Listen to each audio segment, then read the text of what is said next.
Hello, and welcome to the Godplane, Episode 3, A Place of Rest and Reflection. Dillon, you plant your feet, gathering magic around you as you stare down a snake-headed, mini-mouthed monstrosity.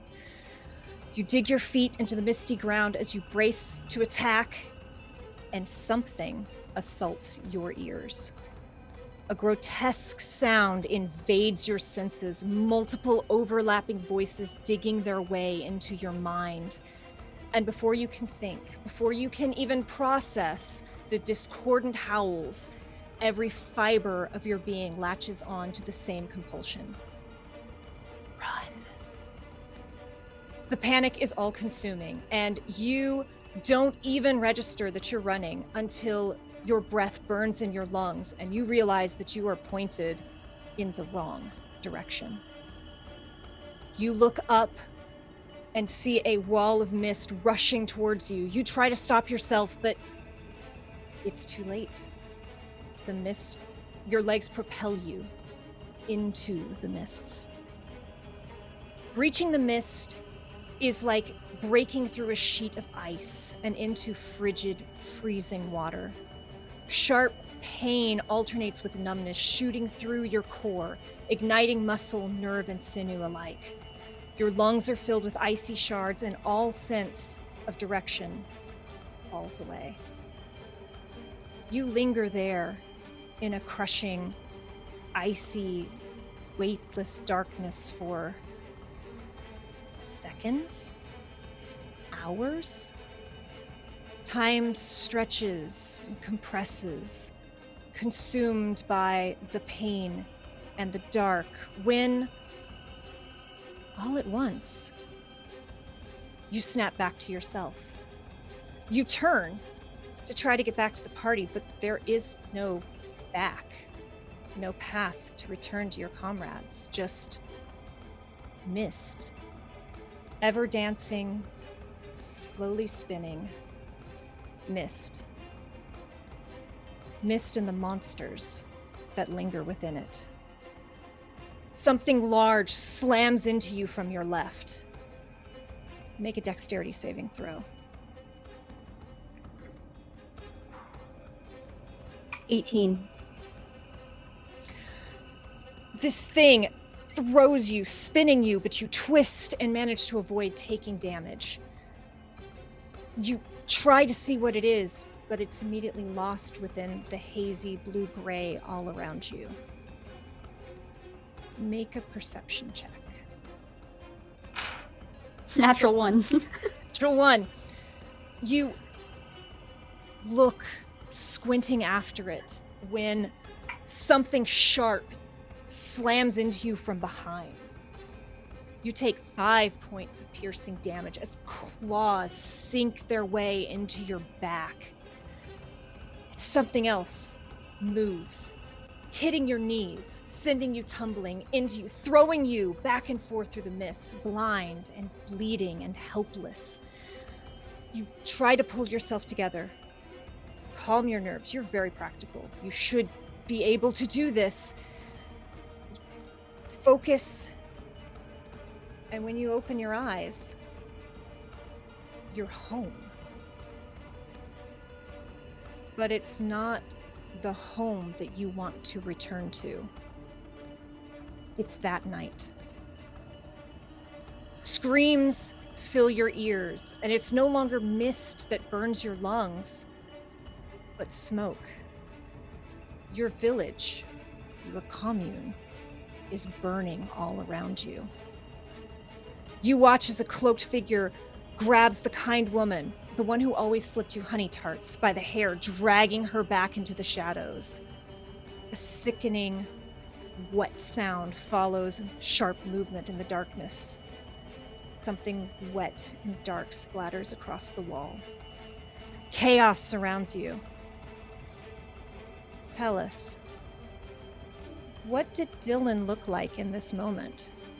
And what do they do as they find themselves back in this terrible place?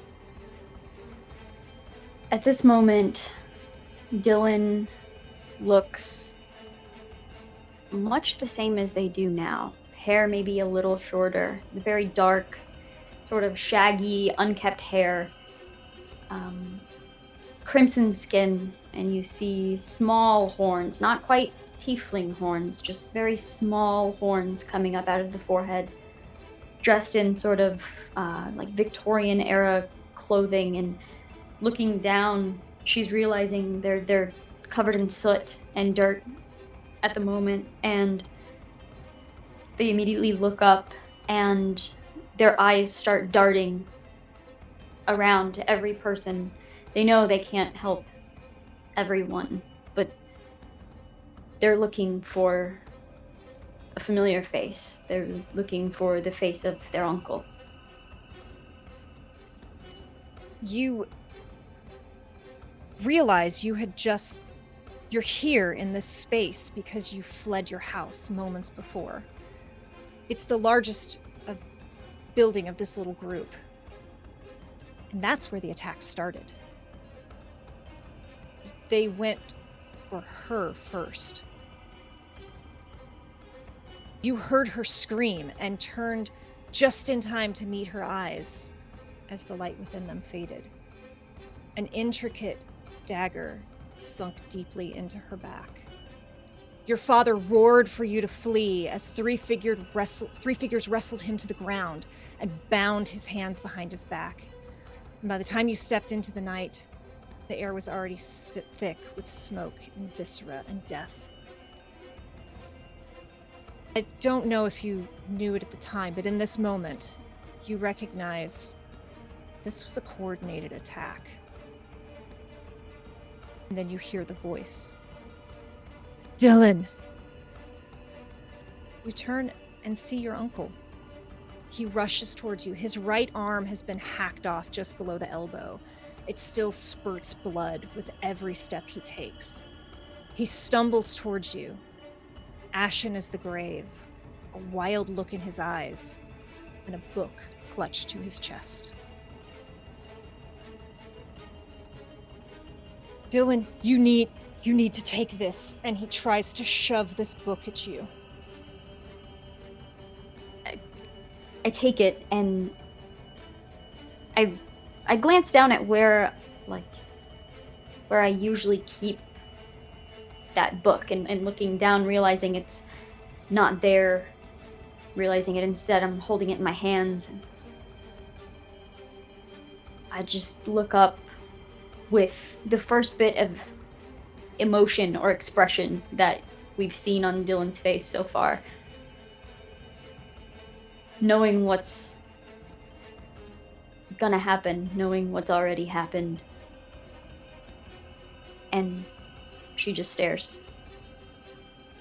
He shoves you. It should be a firm, guiding shove, but it's clumsy, and he stumbles to his knees, weak with blood loss. You have to go. You have to run. Don't let them catch you. You're our last hope. You're my last hope.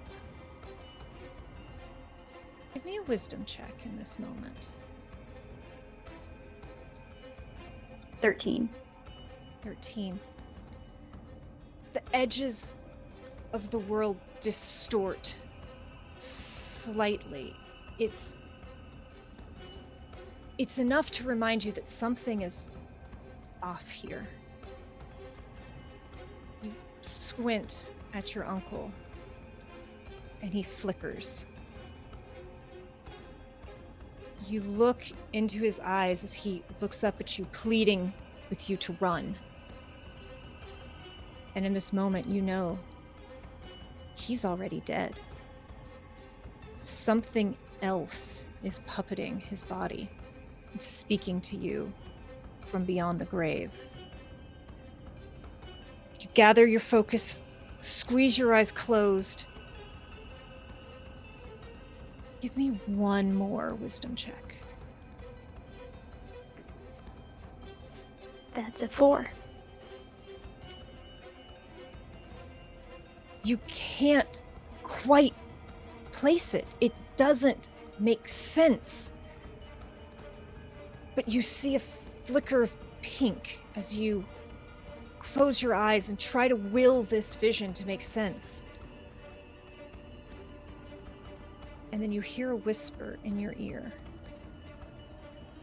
I need you to live. It's not her voice, but it also couldn't be anyone else's voice either. You feel fingertips run gently down your left cheek, even though Drax's arm hangs by his side. There's no hand touching your face, and yet you feel your mother's touch. Smooth skin and wickedly sharp nails. And she whispers again. Run, Dillon. Live. Grow. Build your power. What do you do? I take 3 very distracted steps backwards. I clutch the book in my hands and I turn around and I run. You run, head down, and when you look up again, you once again find yourself consumed by the mists. The book is no longer clutched in your hands, but it is in its usual place. The dark, the crushing cold fills you again. Moving hurts. Breathing aches. Existence in this place is torture. And all around you is nothing but blinding gray-white nothing. And then you see it. A flicker of pink. A mere wisp of it. You feel something call to you through it. What do you do? Is somebody there? There's no answer.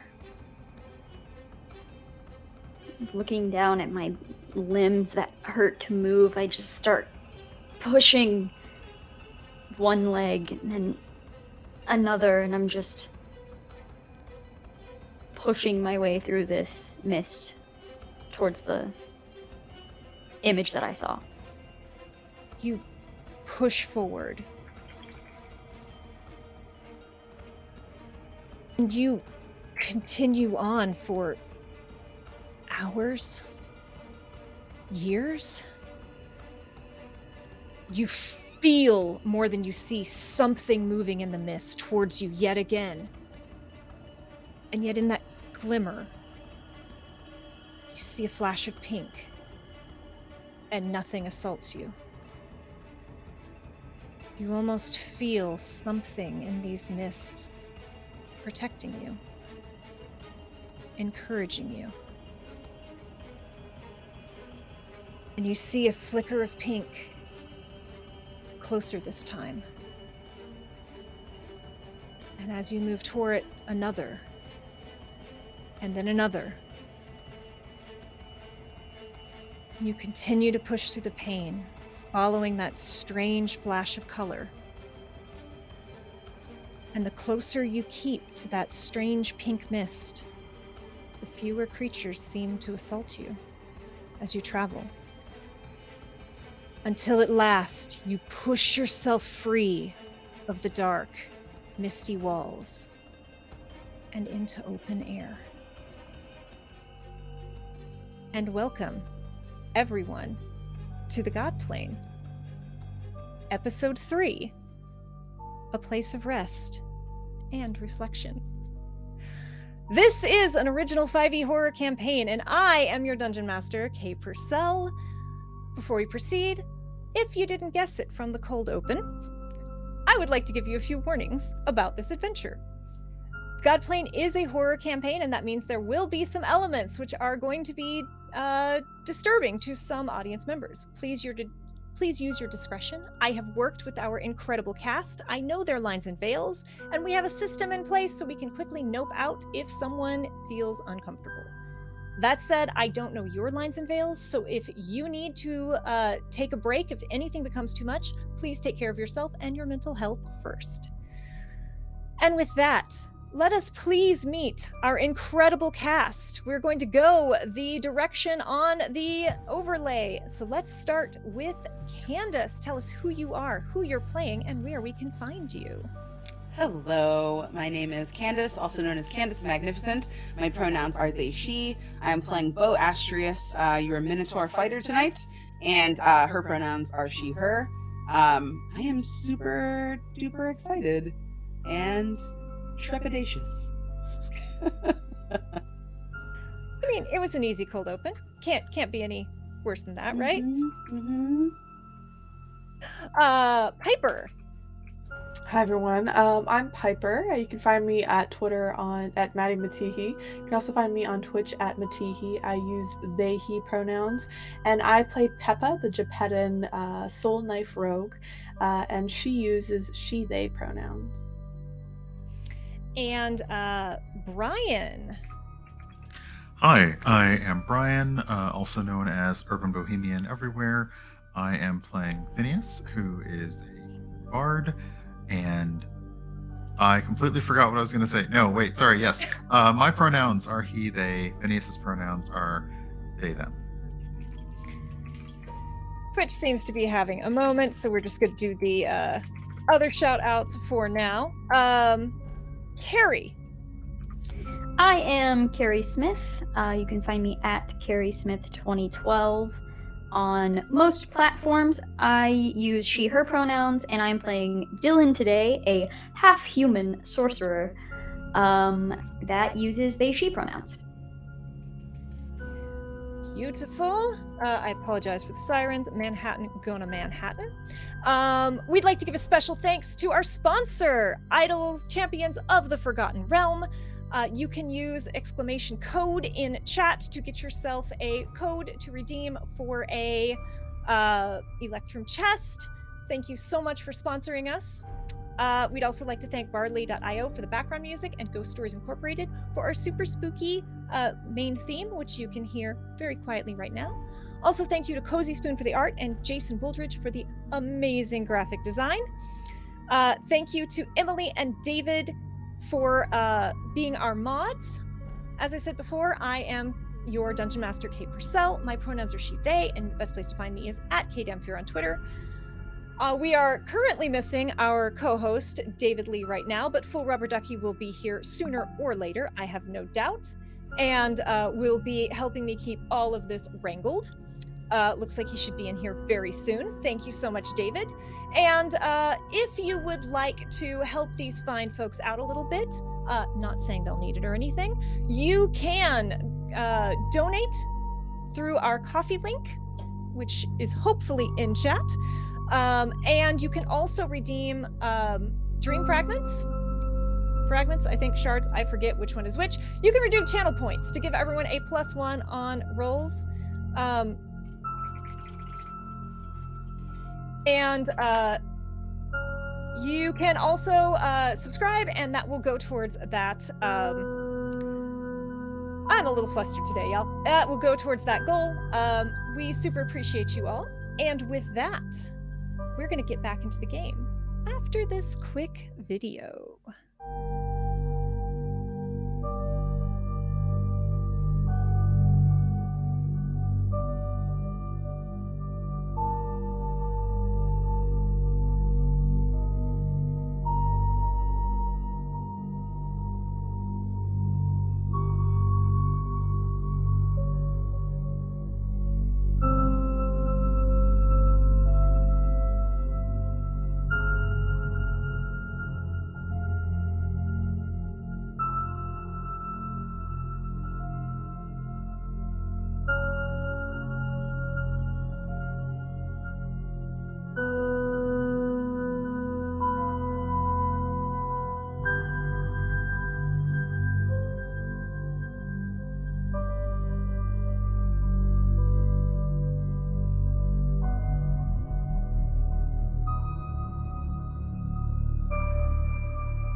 In our last episode, our 4 heroes were summoned to the Godplane, the space between dreams, by Purcell, the voice and champion of the dreaming god. Our party has been tasked with stopping a nightmare which seeks to wake the god, a waking which will end the dream and cause everyone and everything our heroes have ever known to stop existing. Together, they traveled from dreamscape to dreamscape, following the misty needle of a compass as they journeyed ever closer to the nightmare. The party was fragmented when the horrid gnashing of a mist nullifier caused Dillon to flee into the mist, and again when Purcell attempted something. The 3 remaining members of the party, Bo, Pepa, and Phineas, found themselves center stage, quite literally, in a strange model house facing an empty theater. A mechanical box with a hooked handle rang and whispered various warnings, including one final eerie statement. It whispers through demon blood. Speaking of, our friendly neighborhood Geppetton made a deal with a strange misty cat whom they named Lancelot. Pepa requested that Lancelot help find Dillon among the mists. As the scene ended, the party found themselves standing before a small 2-story farmhouse in the middle of a raging storm. You all break through this misty wall, and wind and rain assaults you as angry misty storm clouds roil and churn overhead. This space is not quite barren. A few trees are scattered here and there, not overly large. And the before-mentioned farmhouse stands before you. A singular light is on upstairs, and you watch as a small child seems to wave at you from said window. The downstairs is bright and warmly lit, and there's a shape sprawled on the ground shortly before you.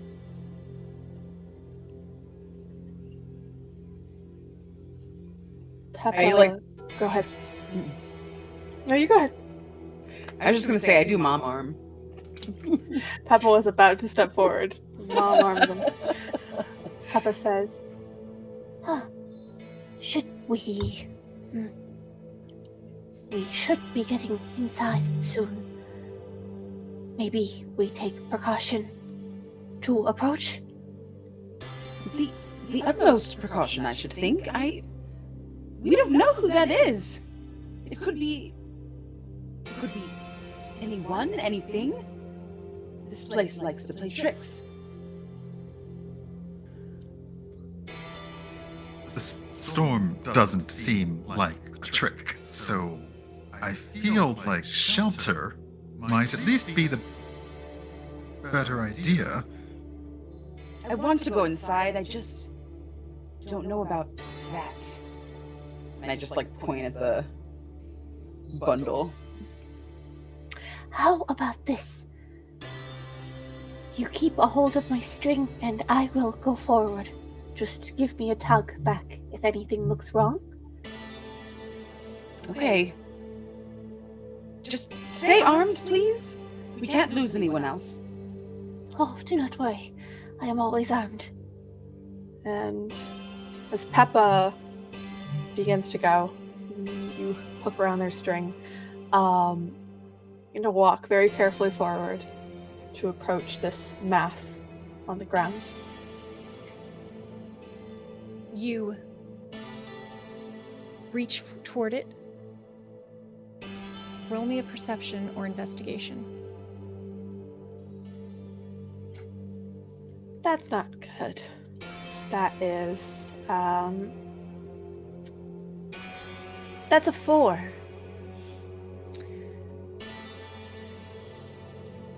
It's someone.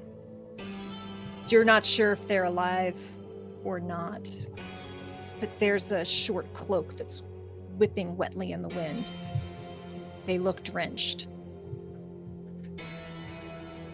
They do not look like anyone we know. They do not seem to be moving.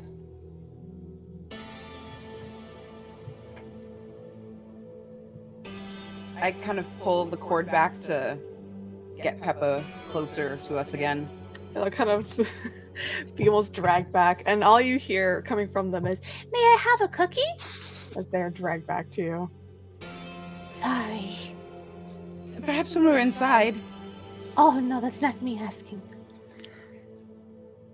Dillon, Yes? everything hurts. Yeah. You've been unconscious for a hot minute. But a creepy voice of, "May I have a cookie?" cuts through. I think I don't even move. I just say, "Oh, hey, guys." Oh, it's Dillon! Not a trick. Oh, are you all right? And I go Nope. and kind of scoop them up in my arms. Yeah, I'm just kind of looking like dazed and... No, everything fucking hurts. How are you? We were about to seek shelter in this cottage, I guess it is. We were looking everywhere for you. We barely made it out. Where's Purcell? Bo Gone. just kind of looks away and knocks on the door. Just like moves.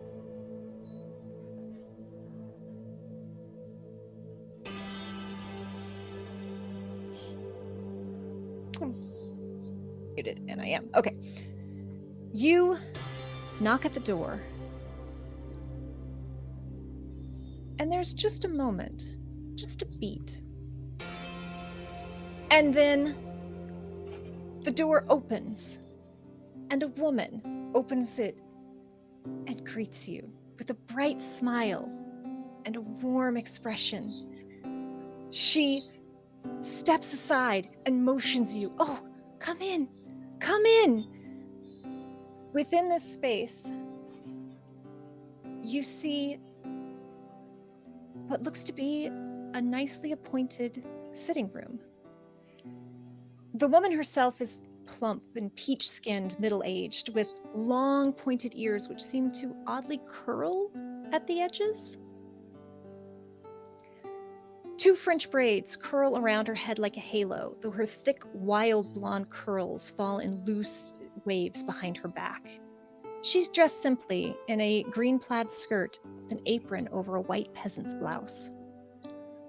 Come in, sit down. It's been so long since we've had visitors. Children, fetch some water. We have guests." The inside of this house is warm and cozy, and a fire burns in the hearth facing the door. The living room is open and furnished with a table and a bowl of fruit upon it. 6 chairs surround the table, and a stuffed sofa faces the fire. Hallways extend into the darkness before you and to your left.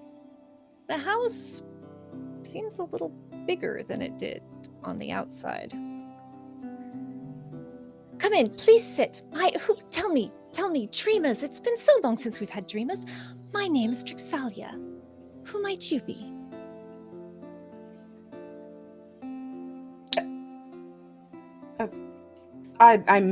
My name is Bo. You know of dreamers? Oh, yes. This is, my house has long served as a safe place, a wayward stop for dreamers. Where's Purcell? Yeah, that's a good question. And I just look back at the group. She tried to help us, and That does we sound like lost her. Purcell. Oh. We lost her. We don't know where she is. Yes, she is. She helped us escape a very tight situation. But now we Oh. are without. But you didn't see her die. No. So there's a chance. Like you, she may be out there.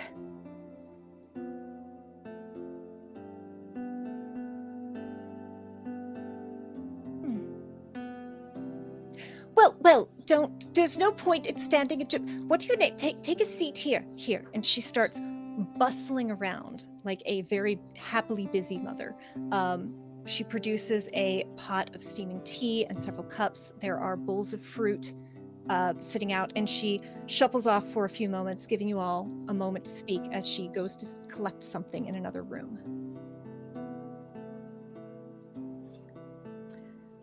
As we're going to sit, you see that Pepa sees these regular chairs and kind of looks around and tries to find books or something to kind of boost a seat for themselves.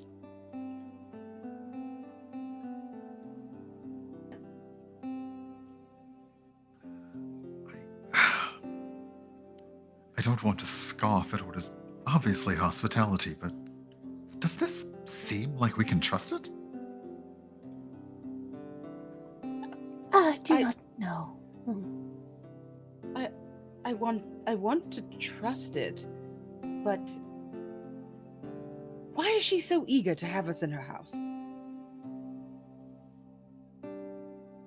Aside from Basal, who I suppose one could call it help, this is the first person who's been happy to see us since we've gotten here.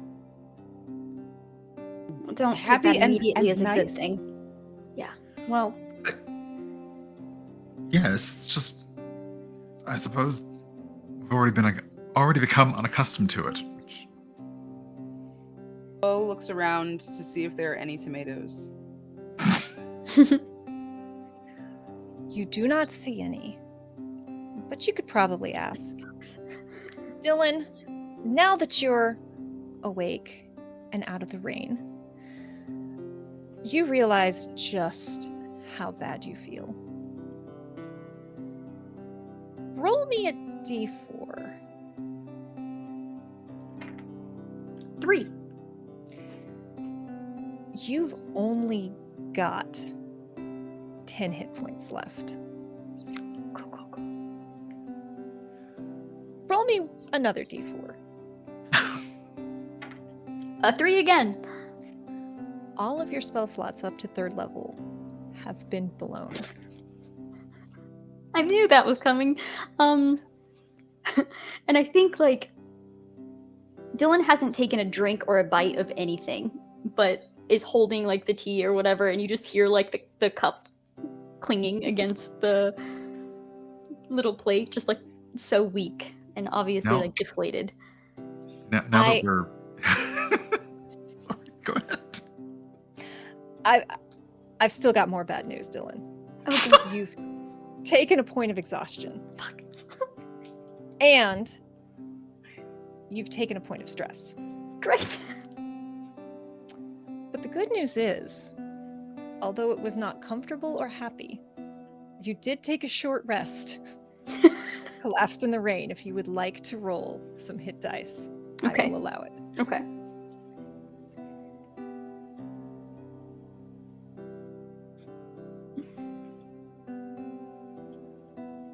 I think as we're all standing around, you see Pepa's started to gather like various books and pillows to prop up a chair for themselves.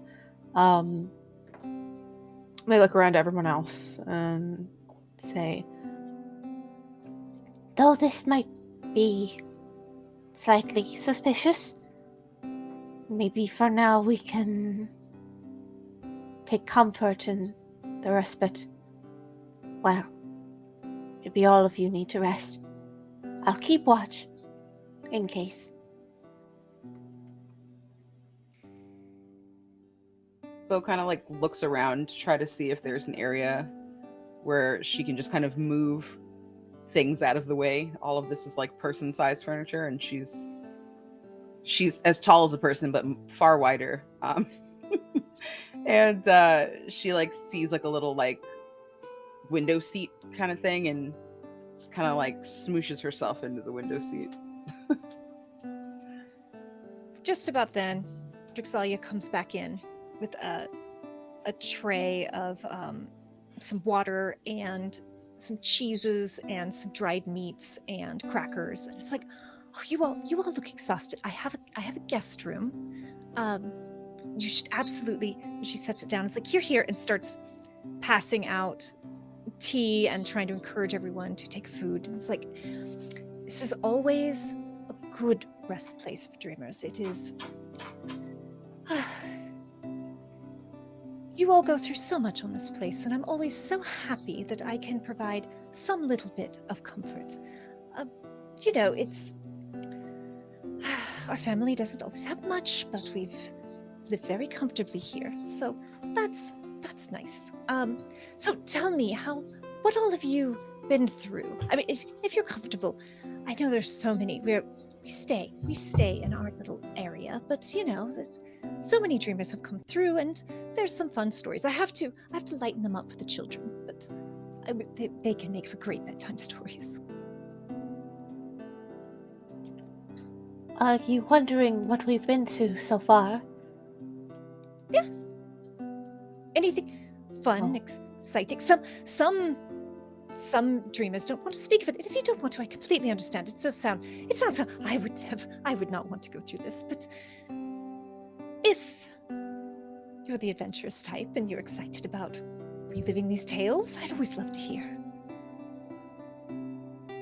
Well, we did get to fly. Oh. It was quite wonderful. And that, in terms of good things, that night, that might be that entire list. And you said you lost Purcell. How long ago was that? How are you finding your way without her? Well, it was not long ago that we lost Purcell. Though she is... I do not know your experience with her. She does not seem very happy that we are with her. Well, she's certainly been through this enough times. One can hardly blame her. She did leave us a way to guide ourselves, or at least to guide ourselves to areas of safety, if that word can be used here. Oh. Well, that's convenient. Indeed, it is. Thank you for the hospitality. Of course. How many times have you done this? Oh, well, most dreamers come here. Not all, it depends. But she kind of settles down at the table and takes a sip of her tea.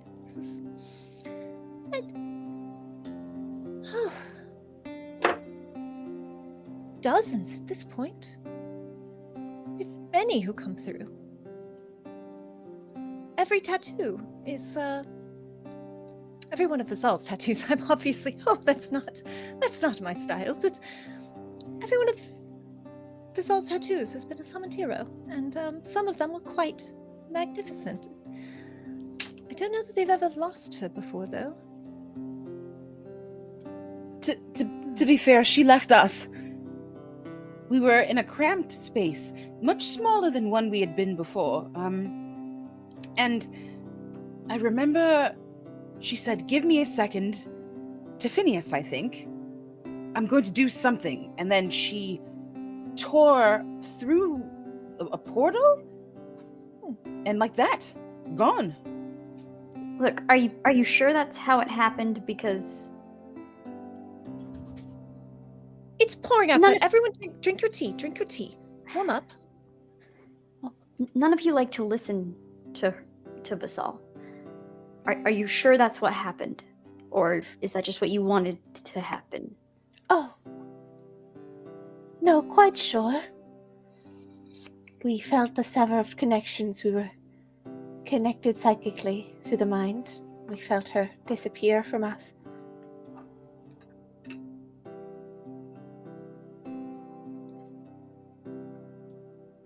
I'm glad you're back, Dillon, but what happened to you?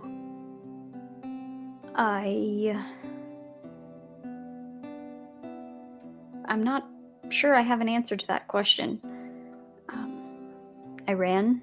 I saw some things. And the mist beat the hell out of me. I That's it, see. really. I do apologize for not recognizing you at first. I thought you were a corpse. I'm glad you're not. I don't really look like I breathe when I sleep, so it's understandable. Neither do I. I'm glad we have this in common. How you dream as lost in the mist is very strange and rare, especially lost in the mist and yet coming back. How did you Epiphany. find your way back? I followed my instincts. Interesting. Very interesting.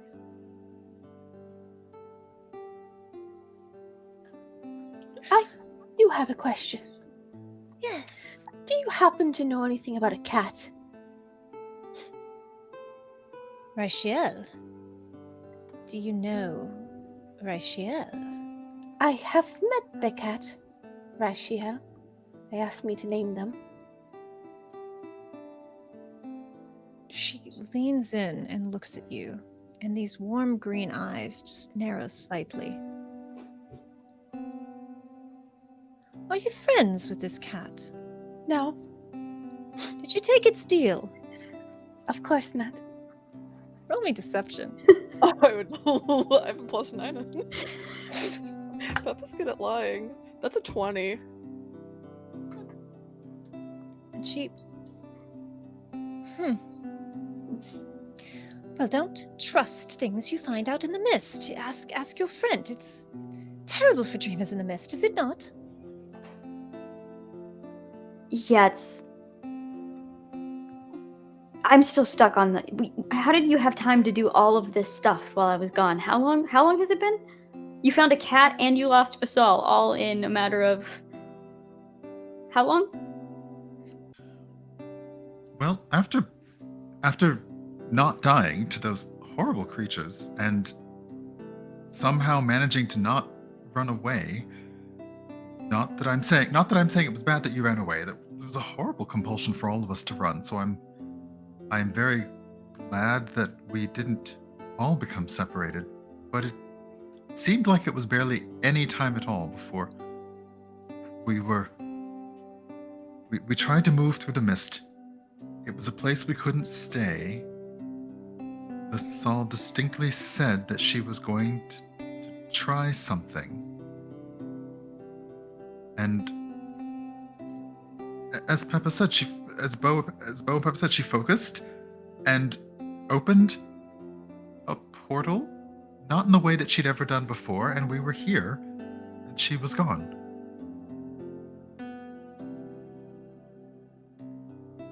Is there anything else you all need? Anything I can get you? She starts bustling around a little bit again.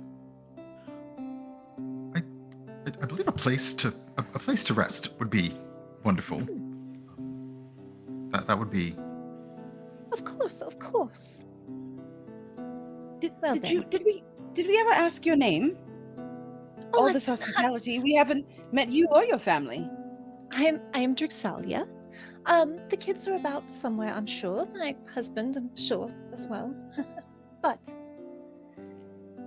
if you are all well and settled, perhaps it is time that we talk.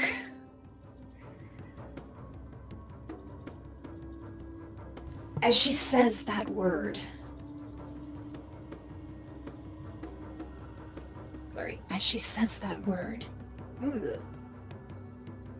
As she says that word, her voice distorts, becoming haunted and monstrous. Reality seems to ripple as all of the warmth of this woman falls away. Drixalia morphs into a ghostly specter, her teeth pointed, her eyes milky white, her fingers long talons. Her torso melts away to nothingness as she floats above the ground. Her skin is semi-translucent, and you can see the form of her skeleton through it. Transformed, Drixalia's ghostly form rushes forward. You all feel a bone-deep chill. Make me a wisdom saving throw.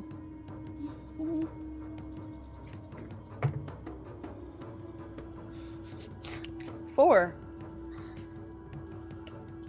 Dirty 20. Ready, 20? 13. 13. 7. All of you, save you, Pepa, feel something ripped away.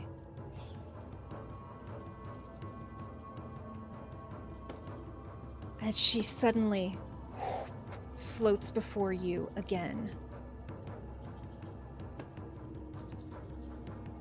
Who are you to come into my house and lie to me? You are not heroes. Not one of you.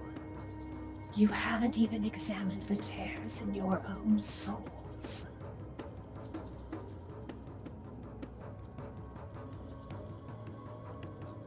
You've taken shelter in my house. You've eaten of my food. You've drank my tea. That's 3 ways in which I own you. Prove yourself the heroes you claim, or my house shall feast upon your cowardly souls. Geppetto's kin! Repay the kindness shared within. Mend the blinking light-up toy. Let my children find so much joy. Worker of brick, master of stone, release the tree from its imprisoned throne. Perithian fool, whose words are gilded, oust the spectre, whose welcome here has withered. Blood of demons who befouls my home, for this sin you must atone. Retrieve me these books, 3, but beware the draw of another tome freed. Finish your chores all tidy and neat, or else your failure means my house will eat. And with that, she seems to fade away. You hear a sharp crack. Who had settled down in a chair? Oh, I did. Make a dexterity saving throw. Oh, I'd hate to.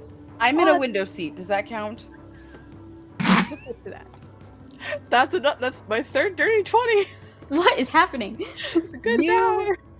watch as everything about this house suddenly ages and decays and withers away. Darkness clings at every corner. Spider webs and dust are thick. Pepa, the chair beneath you, cracks and crumbles and splinters, and you're able to leap out of it, because of course you can. Rogue. Bo, you suddenly hear a deep as this window seat is very unhappy beneath your weight.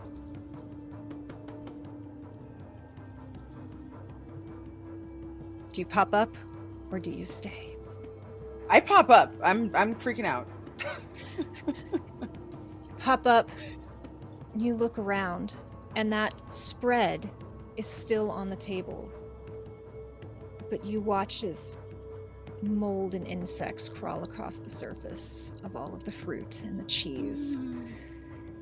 And the tea is a foul-smelling sludge within the cups. You look around this room anew, and that warm fireplace is cold and empty, and a portrait hangs above the cold hearth. It shows Drixalia in her elven form.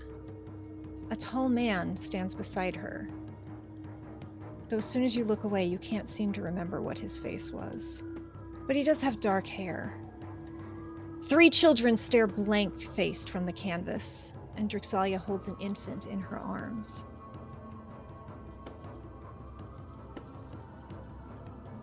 You find yourself alone in this space.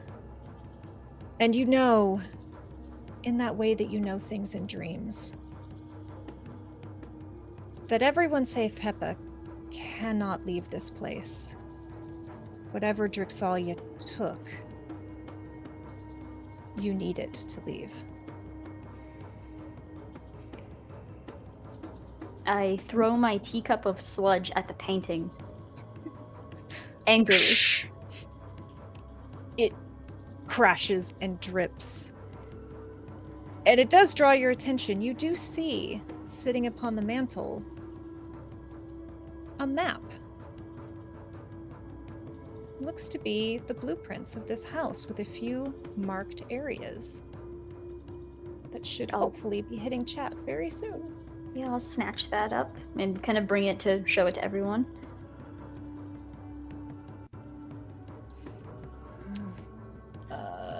So do we follow this using maybe the words that she had communicated? It sounded like a riddle. Always tricks in this place. Always. Always. Once we're done this, if we meet her again, I will have her head.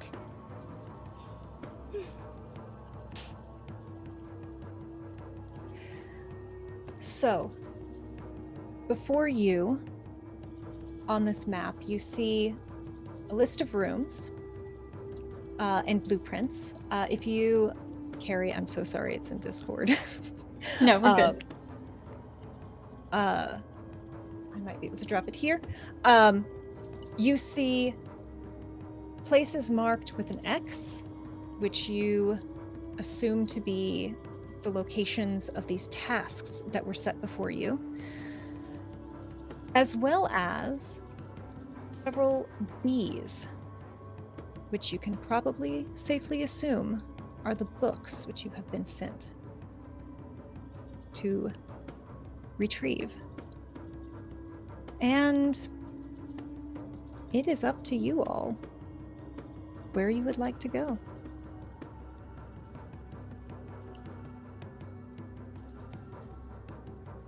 Where are we right now? We're starting in 16? You were in 1.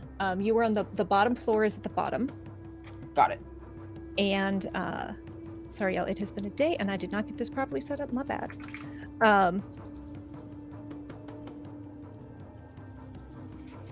You are at 1, and I have numbered these rooms just for convenience, so we can more easily discuss where you would like to go.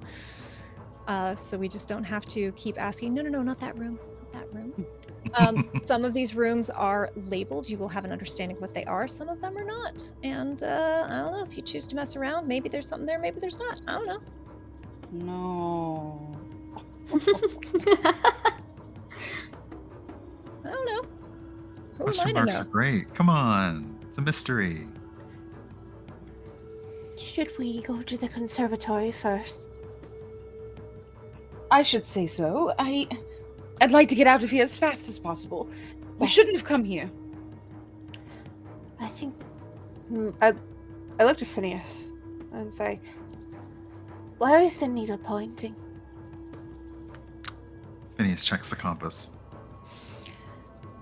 So the compass actually has not 1, but 2 needles. One is the misty white that you are accustomed to, and it is pointing almost straight down from your current location. The other needle is that excited, slightly pulsating blue-white, and it is pointing upwards.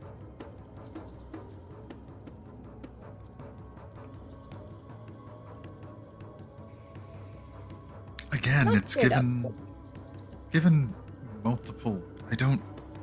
One is down, and one is up. Well, I think based on this map, we have to go up anyway. So maybe we could take a peek at where this leads. Yes. Good. I don't think we should separate if possible. No, bad idea, bad idea. What do you mean? That went so well last time. Oh, yes, and you're gravely injured. That is positive? I was being sarcastic. I do feel there's a time and place for sarcasm, Dillon, and while right now, bite up it!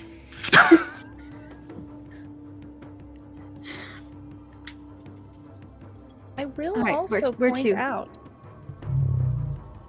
just, for the sake of pointing it out, Drixalia did specifically say, which you may or may not believe, that there is a guest room which you all can stay in, and you do see a guest room labeled on that map. Perhaps we avoid that unless we, have no other choice.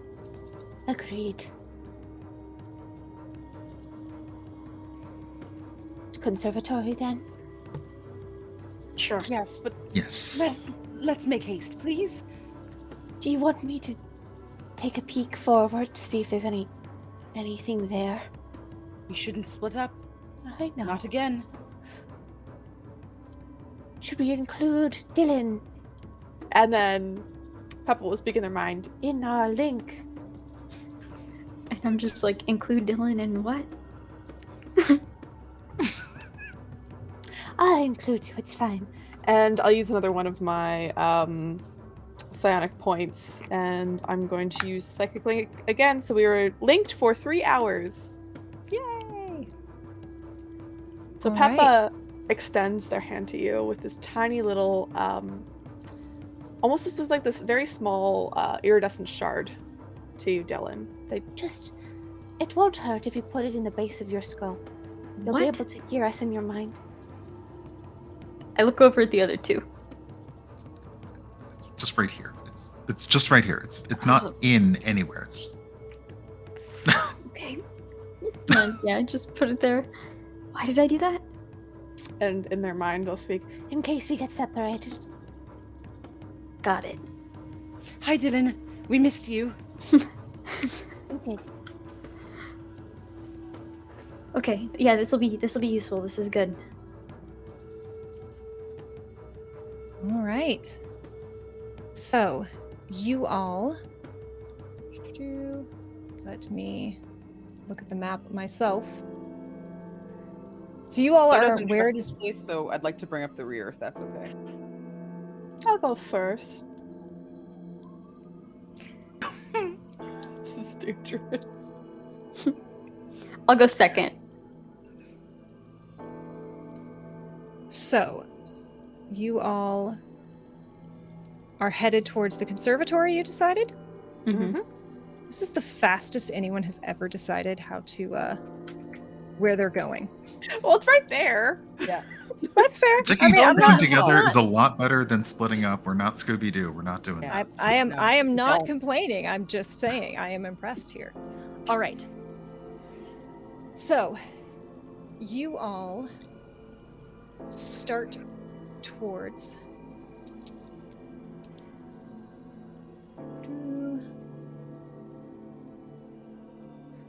you walk past what appears to be a dining room. It's a long, narrow room. The doors are ajar, so you can easily see in. And just past it, there is what looks to be, it's not especially large, but a well laid out, very practical kitchen. And directly across from it is what appears to be a pantry. And then you step into the conservatory. Desiccated vines sprawl across the crumbling and foggy glass walls of this conservatory. Rusted gardening tools and pots of barren soil lie scattered across sturdy wooden tables. The air is musty and damp. Scraggly, scrawny weeds peek from between the rotting boards of what once must have been an immaculate path, which winds its way between the sad, nearly leafless bushes, scraggly fruit trees, and molding remains of flowers. You make your way through the hexagonal room, which juts from the northeast corner of the building, your steps muffled by the soft, loamy soil. I would like for each of you to give me a perception check, please. God, I don't trust any of my dice. That is such 15. a mood. 3. 15? 3? 14. 14? You are muted, Candace. Perception check. Mm-hmm. Okay, I got 14 both times, plus my add-on 18. 18. Okay. Who rolled? One of you rolled like a 4. Me, I rolled a 3. Okay. So, Dillon and Phineas, you hear a quiet, muffled sound. It's not quite a voice, but it's not words. Bo, you recognize that this is the sound of crying, but you can't place its source. What is that? This What's what? You don't. Someone is crying. I can hear it. They sound like they're in distress. You don't hear that? No.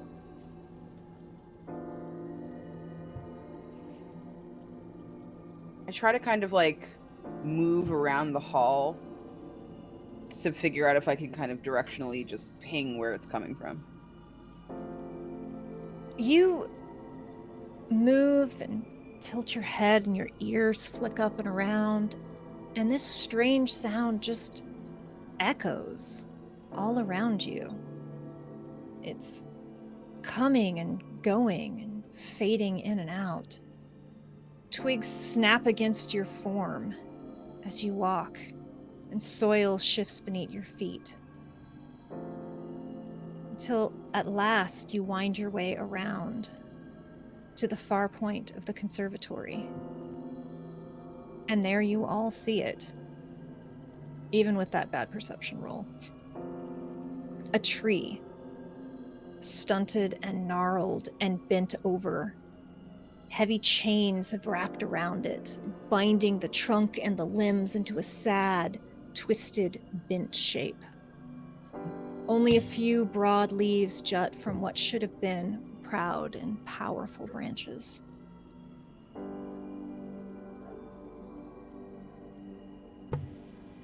I think this is my part of the riddle. Release the tree within its home? Throne? Throne. Maybe. Its imprisoned throne.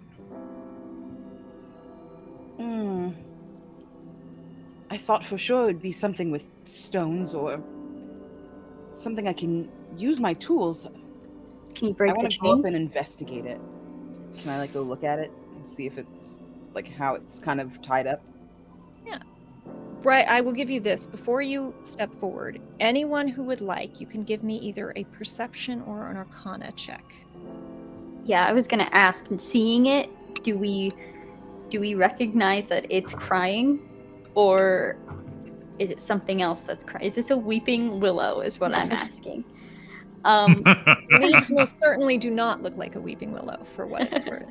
22 22? perception. Was that perception? Okay. 11 for Pepa for perception. 20 for perception for Dillon. 11 Arcana for Phineas. Arcana. Okay. You all see a tree with links. Those of you who rolled above a 15 perception, you notice that there seems to be something glowing on every single link, just a small glow. Phineas, you rolled too low on Arcana to be able to tick anything. as happens. But Bo, you, I assume, kind of take out a couple of your tools, thinking as you start to approach. And you step forward, and suddenly you realize there's a small stump in front of the tree. And on top of it sits a small girl. She's young. She can't be more than 5 or 6 years old, with dark hair bound up in puffy pigtails. She hums to herself and is holding a small stuffed toy in her hands. The rest of you see the tree and the chain, and Bo staring off, wide-eyed, at nothing. Hello? Could you tell me more about this tree that you seem to be protecting? Who? What's going on? Bo, are you all right? Oh, no. Who are you talking Yes, to? I'm talking to this little girl. She's holding a little Bo. Pepa. Bo, you don't hear them. You realize that you are alone. But we still see Bo just staring off. What's wrong with her? You can hear her What's wrong? murmuring softly. What did you do with my friends? As you speak, this girl turns to look at you with large, dark, beautiful eyes. Her gaze sweeps your form from your face down to your hooves and back up again before her eyes settle on your horns. There's a moment of indecision, and then, as if in slow motion, she sucks in a slow breath and screams in terror. The shrill sound disintegrates into the crack of breaking stone. You look up and you watch as the stones of your most recent creation, that beautiful temple, begin to sag and break over a doorway. Bo, what did your temple look like? And what do you do as you watch it start to break apart? The temple was made of a beautiful pink marble with golden kind of filings accenting all the curves of the arches and the buttresses and the inside. There's a big, beautiful kind of stained glass motif on the outside of it on the front. A big round dome, and the motif has the maiden, the mother, and the crone all inlaid, flown in from the city. The steps out of the back lead to like a big olive garden with a looking pool and like a small kind of hedge maze. Hours of my life gone. Why are you doing this to me? You all hear her murmur, but you just see the tree and a distant look in her eyes. And Bo, you watch helplessly as that beautiful stained glass shatters, and stone by stone, this beautiful cathedral starts to come down. One brick, and then another. And there's one more, and you look up to see a huge section of the ceiling rapidly descending towards you. You duck, and you're suddenly in an ocean of darkness. You are curled into a ball, just as you often do at camp. Only now that chain which bound the tree binds you in place. It wraps around your torso, under your knees, loops over your horns. It holds you tightly and motionlessly in place. What do you do?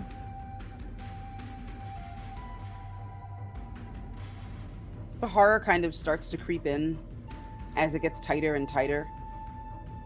And for a second she goes to fight, but then like falls into the thoughts and memories of,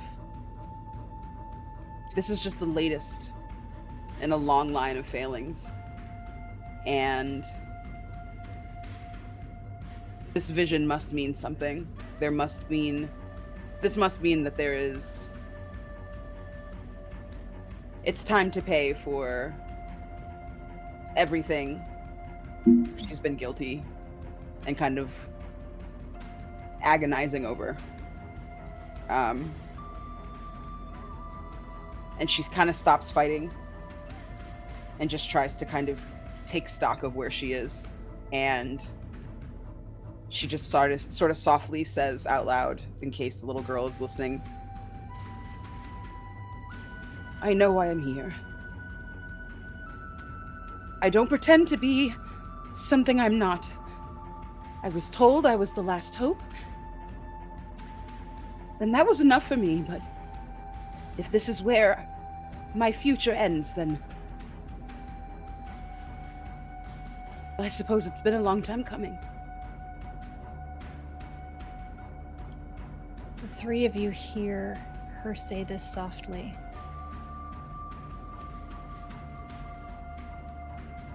Do you do or say anything?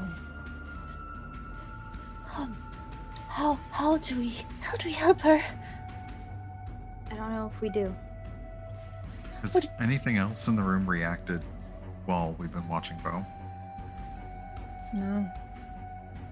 It is quiet, and you hear the prickle of rain of that storm still raging outside, hitting the glass.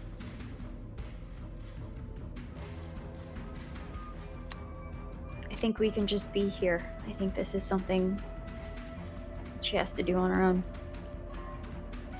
I don't think that anyone should do anything on their own. You always need someone. I agree.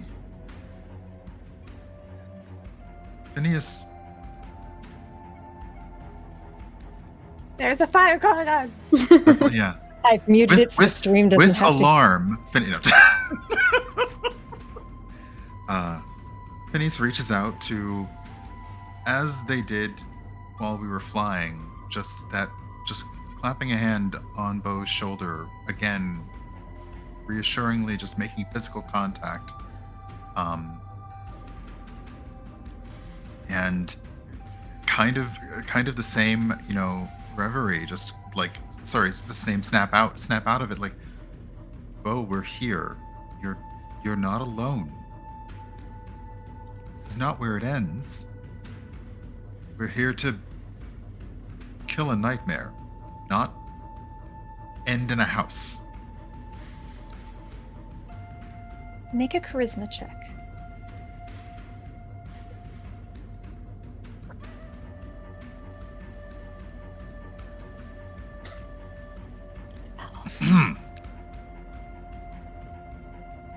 Five. Whose dice cursed me? Who was that? You say these words and provide this comfort. And you are a worker of magic who understands charisma and the power of persuasion and personality. And in that moment, you do have a glimmer of, this didn't work, but it could work. As Bo, sitting silently and accepting your fate, the chains tighten, and you take a point of bludgeoning damage.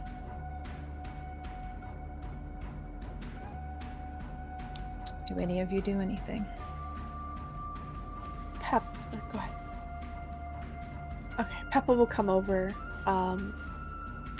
put their little hands on top of one of Bo's, and not speaking out loud, but instead into her mind, she says, I don't know what's going on with you, Bo. But whatever it is, As Phineas says, we're here for you. We're unlikely, but we're a team. We're not going to leave this place without you if we can. So please, come back.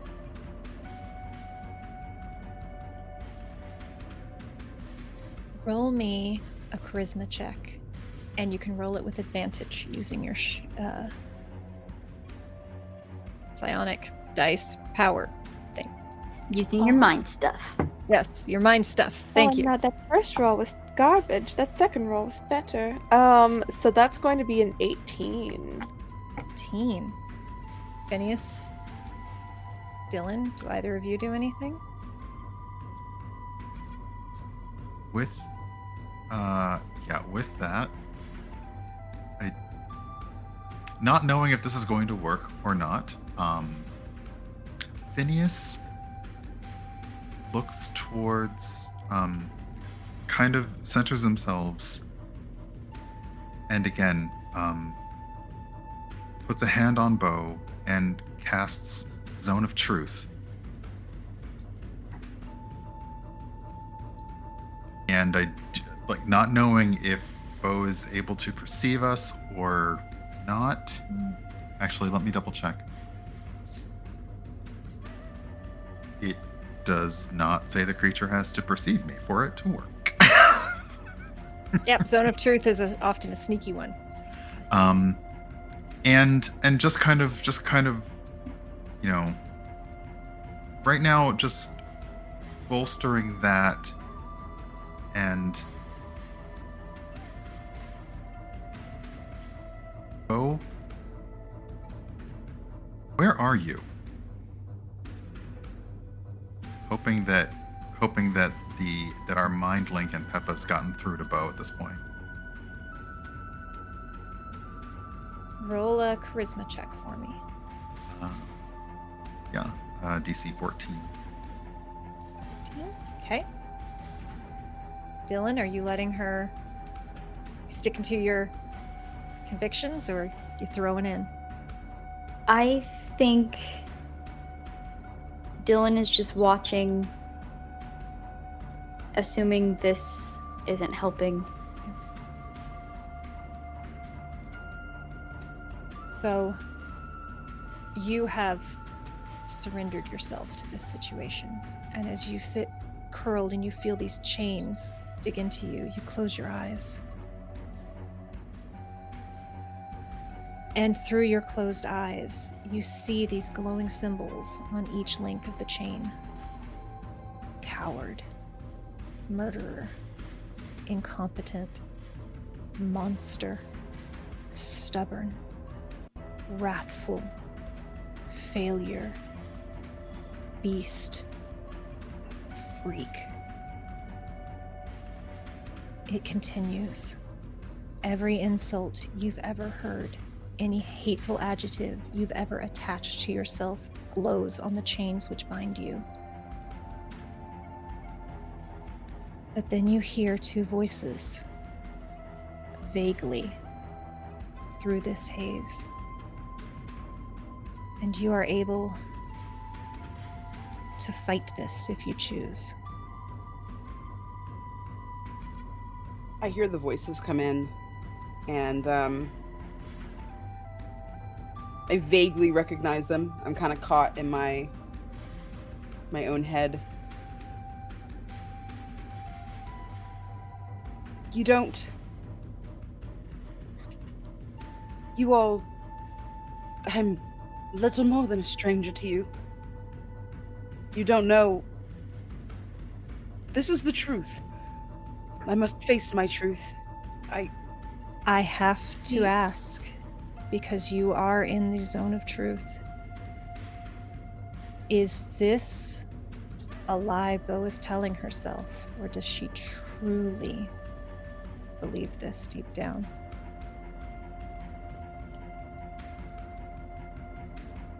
Deep down, she knows it was an accident. She knows that those moments she was reacting out of grief, and it wasn't malice or ill intent that drove her to gore someone. It was a rush of emotion and terrible loss. But she knows she should have controlled herself. So she knows those things are true. But in this moment, does she let the chains control her? Or does she try to take control of them? until hearing her friends' voices, she was ready. But hearing that they want her back, that's the first time anyone's really come back for Bo. So I think the link in the chain that breaks is cowardice. You push, and I would like for you to roll me either a strength or a charisma check. And the DCs are different. Does she fight her way through this, or does she grab onto something true to herself? And your friend's words have given you a D4 and a D6 to add to this roll. She remembers the first fight and not thinking she could do it, realizing that much of what she does ends in disaster and ruin. She thinks about flying. And she even thinks about the tomato and still making it out relatively unharmed. And she chooses to fight.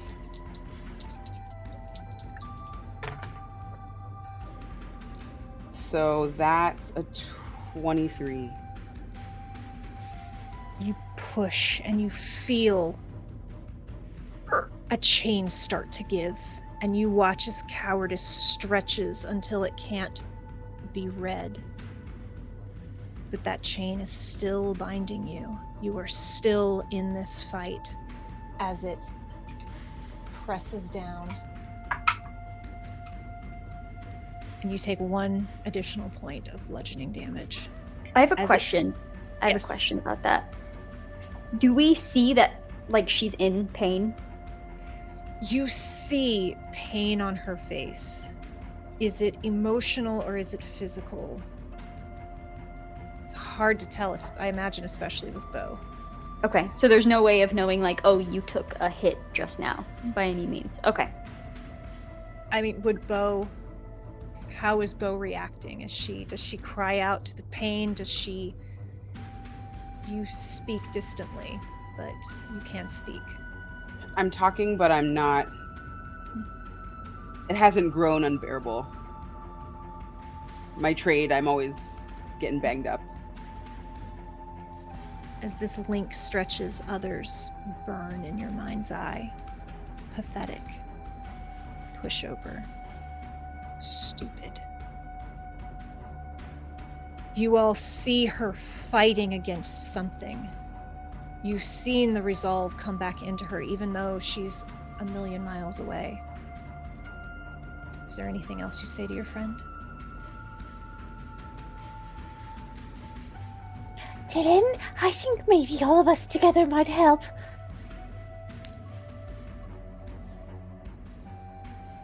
If you want.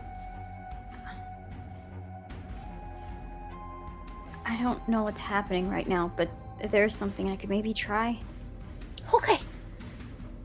And if you will allow it, I would like to cast shield. I can, it's only on myself, but I can use sorcery points to twin a spell and put it on someone else as well. So if you will allow me, I will cast shield on the both of us. And you can cast that at a spell slot level that you... It is a first level. But you could do it up to... Correct, yeah. Perfect. I'm all here for this is dream fuckery. Let's go. So you cast out the spell. Are you speaking, I'm going to try a thing to your friends, or are you speaking it to Bo to assure her that you were there? I think Dillon feels so weird about doing that. Like, Dillon does not think that is something that works. So Dillon will just say, "Hey, buddy," awkwardly, and kind of try to send out that shield. I just want to see if the dice are going to tell a story. Give me a charisma check. Oh no. There, Hey. there. That's a 21. 21. There is that, "Hey, buddy," is kind of some of the most expressive that Dillon's been, and especially as ragged and as battered as they are. Anyone else? I think as Bo's very kind of tightly kind of curled up, Pepa is going to attempt to worm their way between their arms and their chest and to give them a hug. I definitely need the charisma check for that. Of course! Do I have advantage or no? Oh, that's not bad. That's an 18. Okay. Anything from Phineas? Phineas is watching all of this with a slight, even with the gravity of the situation, a slight smirk at Dillon's actions. And simply, it's almost like their voice takes on a different kind of intonation, as if they are giving a seance. And it's like, only truth may be spoken or perceived here. The truth both within and without. Charisma, please.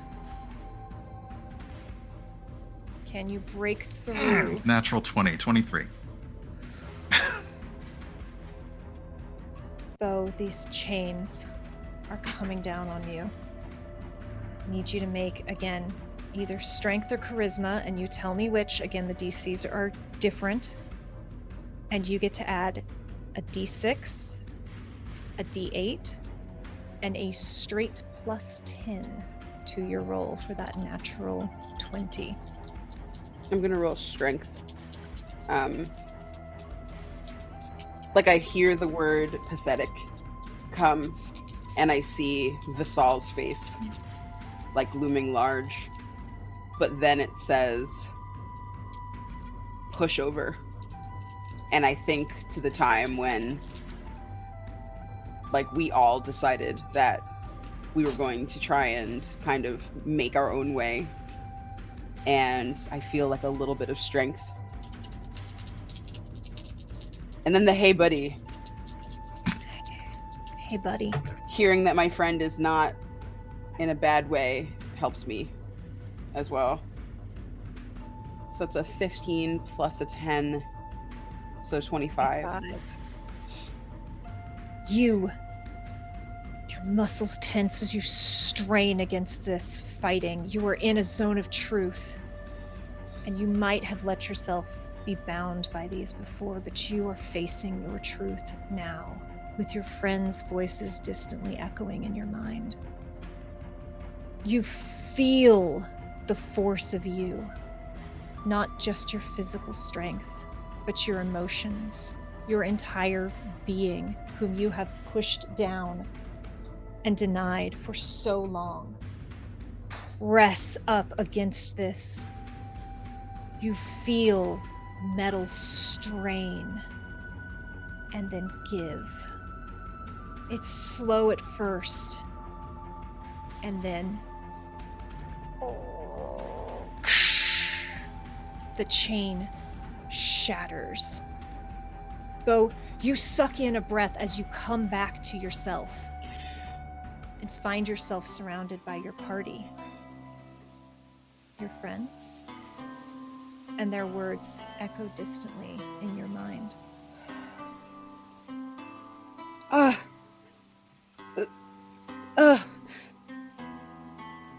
I'm so sorry. I was not myself. No, we're just glad you're back.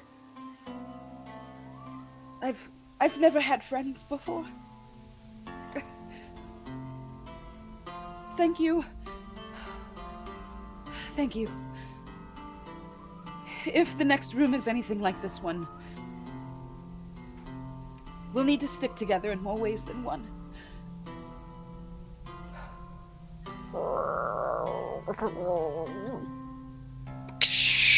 You hear the sound of creaking metal and then shattering glass and tearing metal shards. You look up, shielding your eyes from the falling debris, and you see the tree, now standing proud and tall. It's no longer bent and bowed. It has suddenly grown to its full height, its upper limbs having pushed free of the conservatory's glass. Its leaves now being pattered gently by the storm which rages in the night. At the trunk, you see the chain, or at least a fragment of it.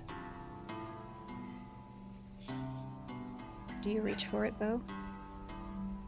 I do.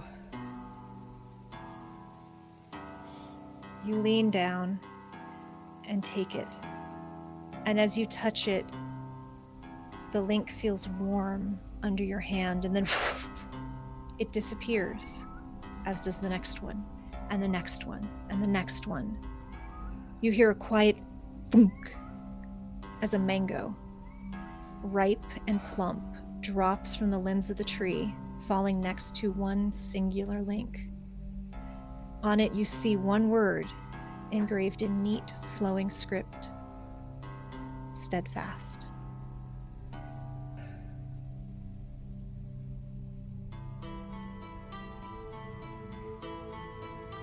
I grip the link so tightly that, like, I can feel it kind of burning the inside of my palm. And I pick up the fruit. I smell it. I inspect it. I make sure it's not rotten. It is ripe and soft and perfect. I take a bite.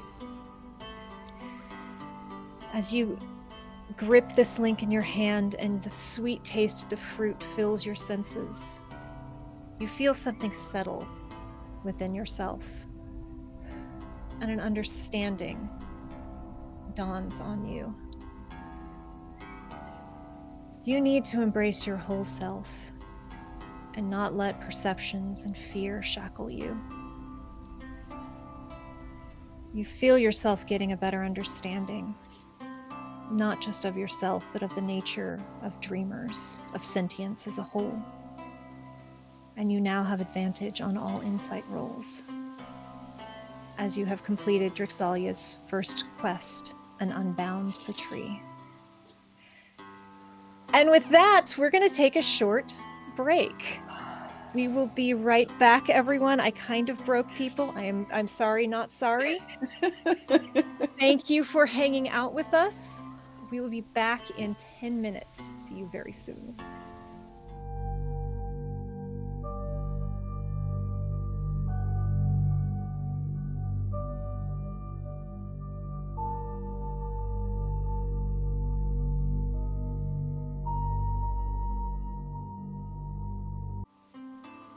And we are back. You all find yourself standing in the conservatory. Bo, you have a wonderfully ripe mango in one hand and the link to a chain in another. And you all have a map of this house. What do you choose to do next? I kind of excitedly look around. I know we are in this horror house. I know it's full of bad, but would anyone like a bite of my fruit? It's quite delicious. It might restore you a bit. It's a mango. Sure. I pass it around. Like, I let everybody take a little taste of this delicious, like, super juicy, like, it's really sweet. It's like perfectly in season. And I look at Pepa and I realize like they don't eat. And instead I kind of just like open my arm up, like I lean down, I open my arm up and like beckon her in for a hug. Oh, okay. And Pepa goes over and gives Bo another hug. This is not quite as good as this mango, but better than nothing. No, it's okay. I can't taste anything anyway. I'm so sorry. I shouldn't take it for granted. No, I shouldn't take a lot for granted. it's all right. I think I used to know how to taste, and well, maybe in the future I will. So I'll keep a hold of that. We'll get there. And I look up at Phineas and Dillon to like check and see that they heard that Pepa used to be able to taste things and that we need to work on that. I give her quick. Just put that on the list.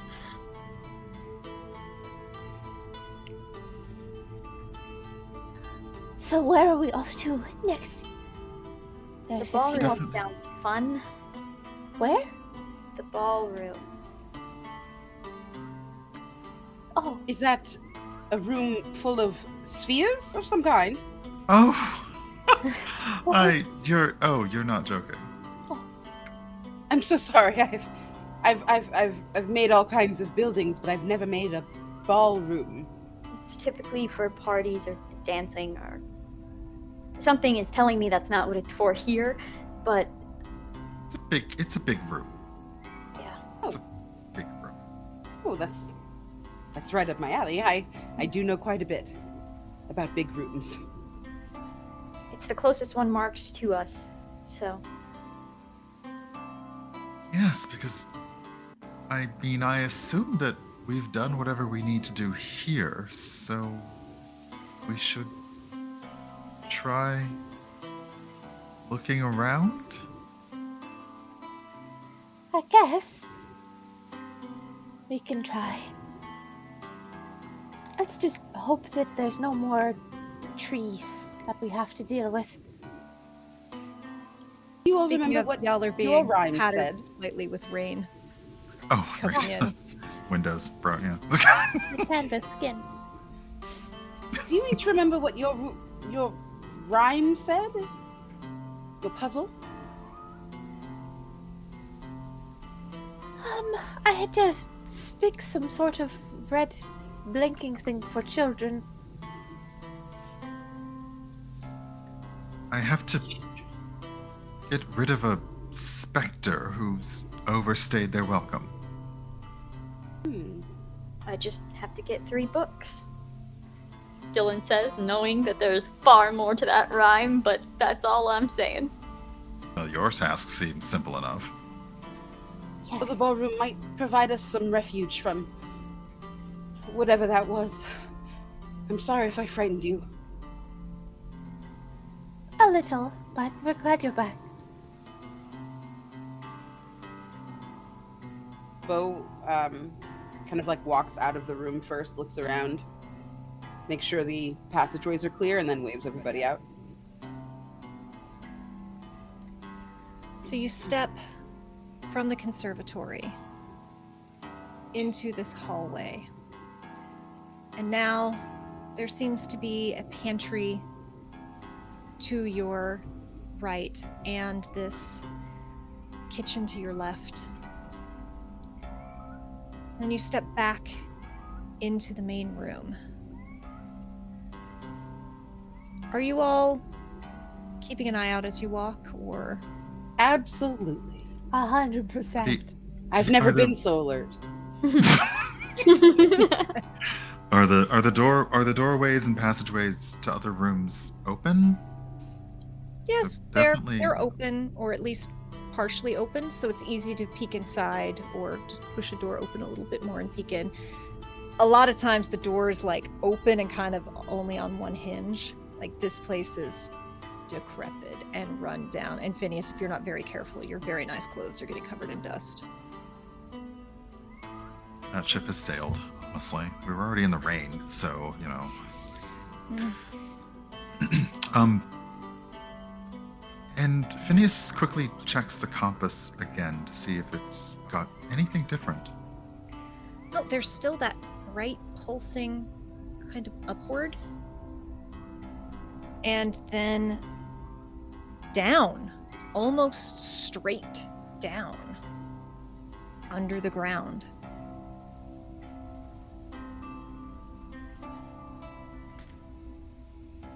Well, the way we're supposed to go still doesn't seem to be...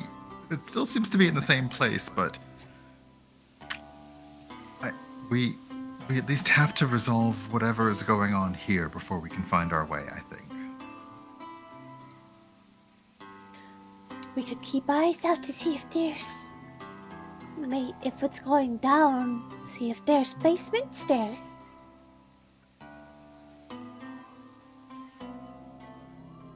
That thought is not pleasant, but you are right. All of you are keeping an eye out.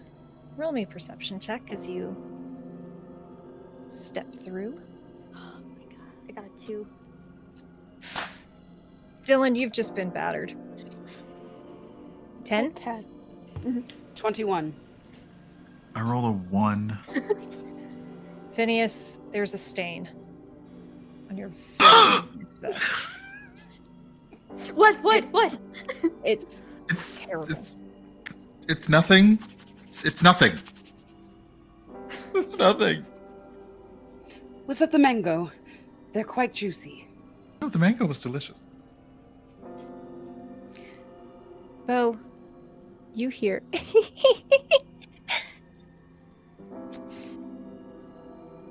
Pepa, And What? did you laugh?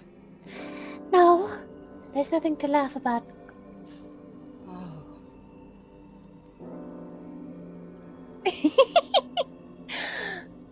and Bo, you look, and against the east wall, you see a small spectral boy looking at you, smiling. And he points to a wall near the staircase, smiles, and vanishes. I might have some troubling news. When I was, in the conservatory, I saw a ghost, a ghostly child, perhaps one of our host's children. And now I think I've seen her brother. He's pointing over there. And I kind of sidestep and gesture to where he was just pointing. At a distance, it just looks to be a wall. But if any of you would like to investigate, you are welcome to. I know it doesn't look like much. And I know this wouldn't be the first time that your eyes didn't tell you the whole story. What is he trying to say? And I go over and I feel the wall and try knocking on it, knowing that there's struts and stuff like that would make a sound if it's a solid wall. Roll me investigation. You can do it with advantage because you're using your building knowledge. 10. 10. Well, there's definitely a hollow spot there, but that makes sense because that's not where the stud is. I seem to be out of my depth. This is ridiculous. Yeah. It's just a house. I've never really built a house per se. They've more been larger buildings, but I seem to be at a loss. Perhaps one of you could take a closer look. Pepa has already kind of sidled their way up and is tapping at the walls. I rolled another dirty 20. It's really obvious to you very quickly, Pepa. You're like, do. There's a door here. Oh, there's a door. The handle's a bit high. And points with their little hand. There's no handle. Oh, It's there's a no hidden handle. door. And just as you point that out, you see the little boy, but no one else. This faint, ghostly little boy who and points to a shelf, too high for you, where there are 3 books, and is gone. Could one of you pull those books up there? I think this opens the door. Oh, of course. And Bo just kind of like effortlessly just reaches up and starts pulling books down and dropping them. Yeah, the first one comes out, the second one tilts at an angle, and then the door slides open. It reveals a small study. It has a desk with a small magical glowing orb above it. There are books open and scattered and rotting and crumbling. The room is in utter disarray, and massive claw marks mar the inside of the door and the walls here. Again, you hear and you turn and you all see this little boy holding his hands over his mouth as he gasps. You let it out. And then he's gone. Sorry. That's not good. Let what out? Do you hear anything? I really wish you hadn't asked that. Oh. Yes. I hear that too. Stay together, please. Okay.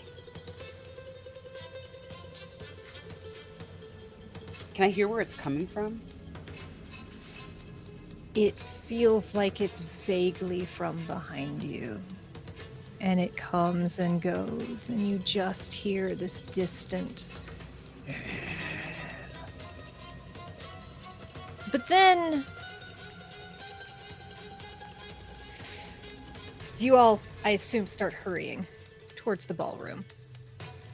And you swear you hear the faint scrape of a chain somewhere in the distance, along with that growling.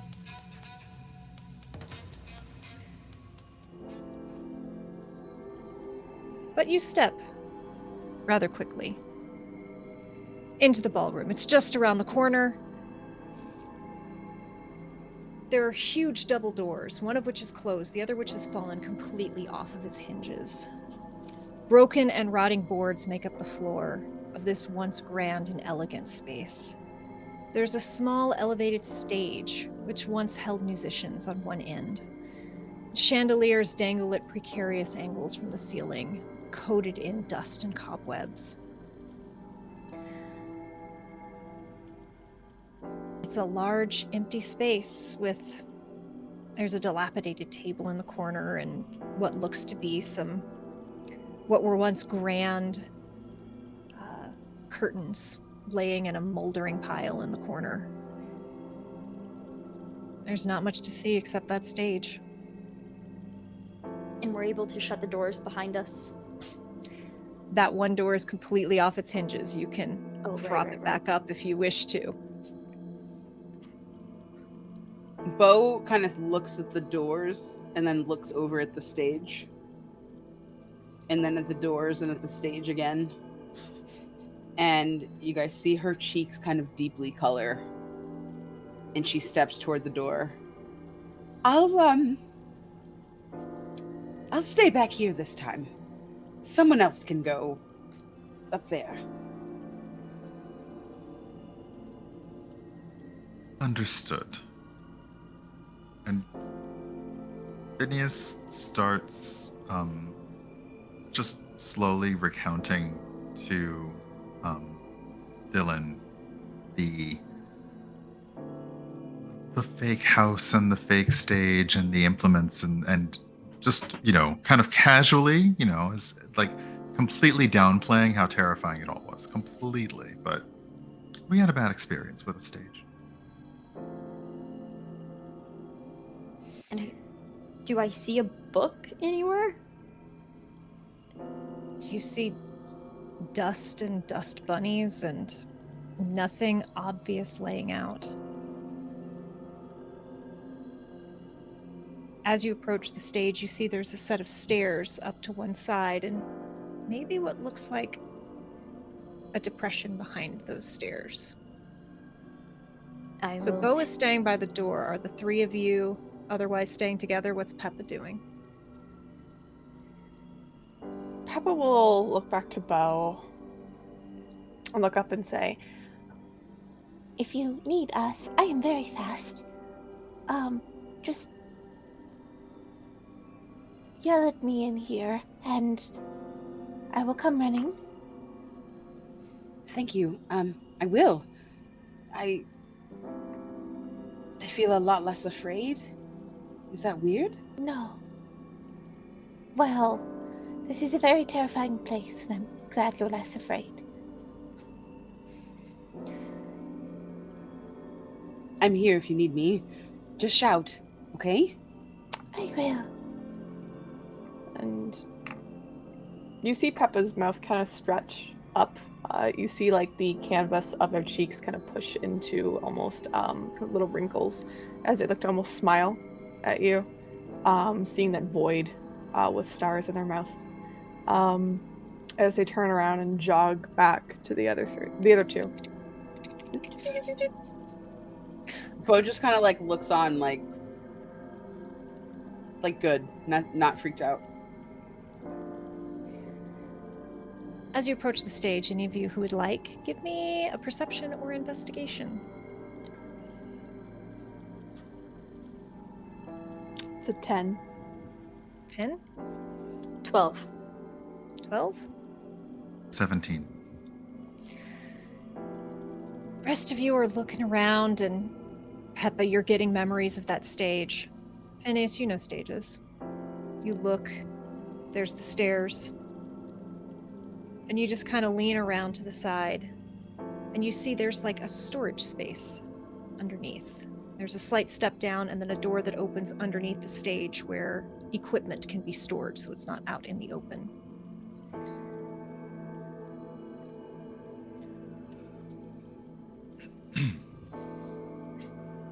There might be storage. I mean, and we've looked around the room, and they're aside from just everything being kind of crumbly, dusty, there wasn't anything that really stood out to us before.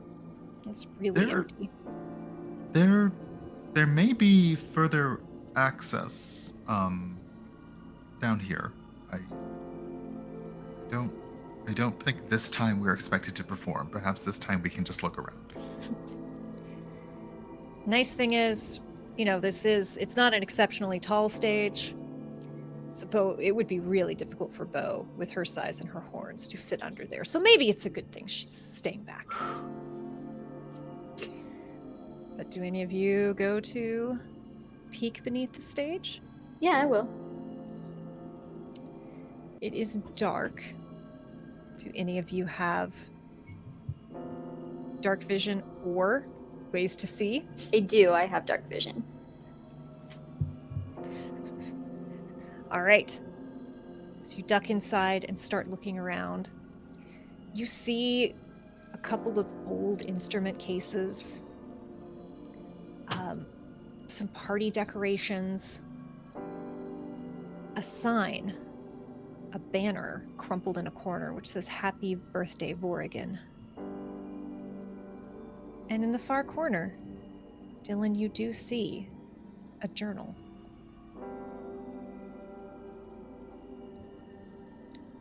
Is this am I crawling through here, or am I just peeking? Yeah, you're gonna have to crouch a little bit to get in. Pepa's fine. Everyone else, it's it's not the most comfortable space, but it's not bad. Yeah, I'll just reach for that journal. You grab it and kind of look it over. You cannot open it. It seems to be magically sealed. You see a list of words on the cover. Languages. Some of which you know and some of which you don't. You're going to have to take a little bit of time if you want to figure out what this is and how to open it. But you seem to have found one of the 3 journals.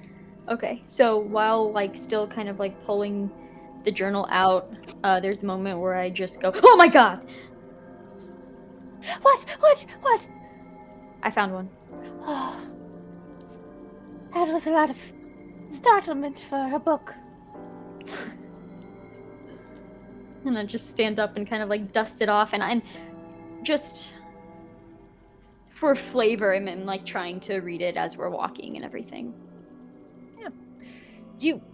There's a couple, it's all sorts of, even if you don't know the words, you can probably recognize there's some draconic, there's a primordial word or two, there's some elvish, like there's one word that you look at and you immediately look away because you know, in that way that you know things in a dream, that if you look at this word very long, something is going to happen.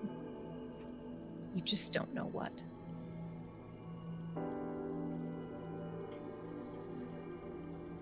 Yeah, I'll tuck it away and just no longer like jovial about any of it and be like, one down.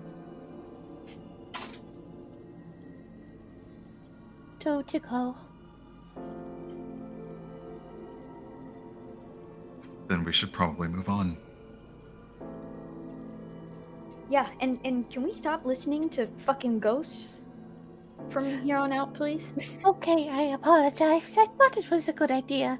I don't know It's why. hard for me to do. It's sort of what I do, but I think I understand what you mean in this moment. As you all reconvene with Bo kind of by the door, coming from that stage where you just left, you swear you hear. And then a footstep. Thunk. And another footstep. Did you see anyone? I turn to look.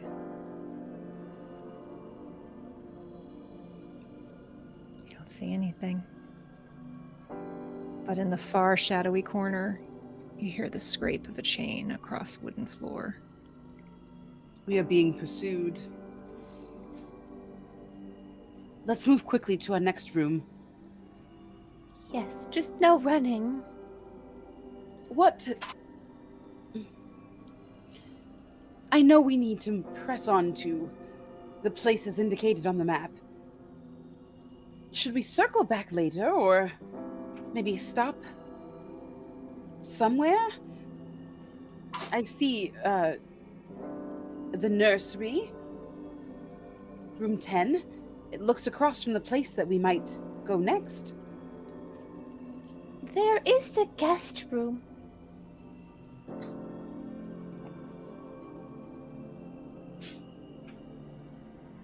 Where is the guest room? Upstairs, it looks like on the map. We could go there. Oh, Pepa, Yes. there seems to be a playroom on this map. Yes, I saw the playroom. Do we really have to go to the playroom? I feel like we could just get the books and go upstairs and maybe be fine. Okay, to the nursery then? Is that our next stop? There's a bee there. Ah. Let's go to the bee. Here's hoping Okay. no more tricks.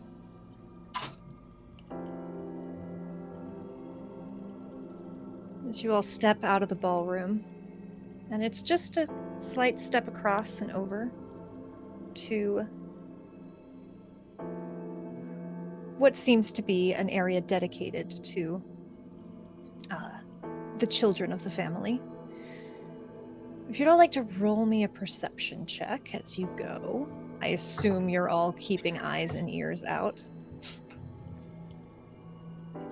Dillon's having a day. Oh, no, There is Dillon. no question that Dillon's having a day. 14. 14? Natural one. Oh, fudge.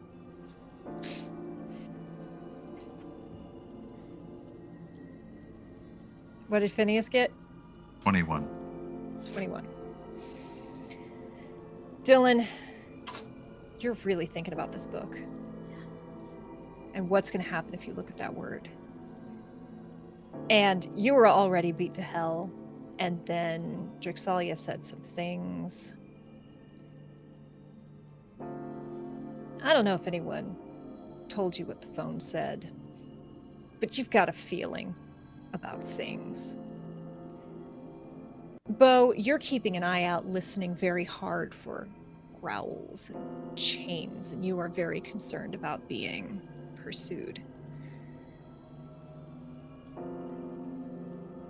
Pepa and Phineas, you are also keeping an eye out, and you do faintly, distantly think you hear that. But what you absolutely suddenly are aware of is that the shadows of the house itself is watching you.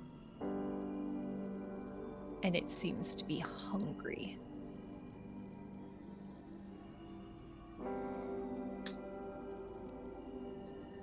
When we heard that horrible rhyme and tasks, I don't think she was joking about the house eating us. We should confidently, calmly hurry, but don't run. Should we sate its hunger before we perhaps look in the other rooms or seek rest for the night?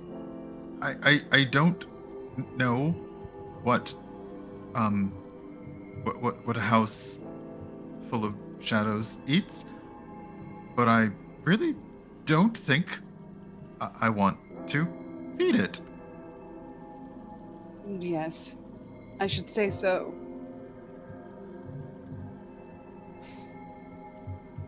You all step down a short hallway, 2 doors that open to either side.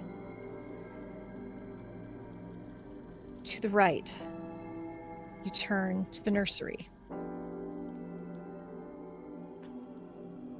And a quiet room opens before you.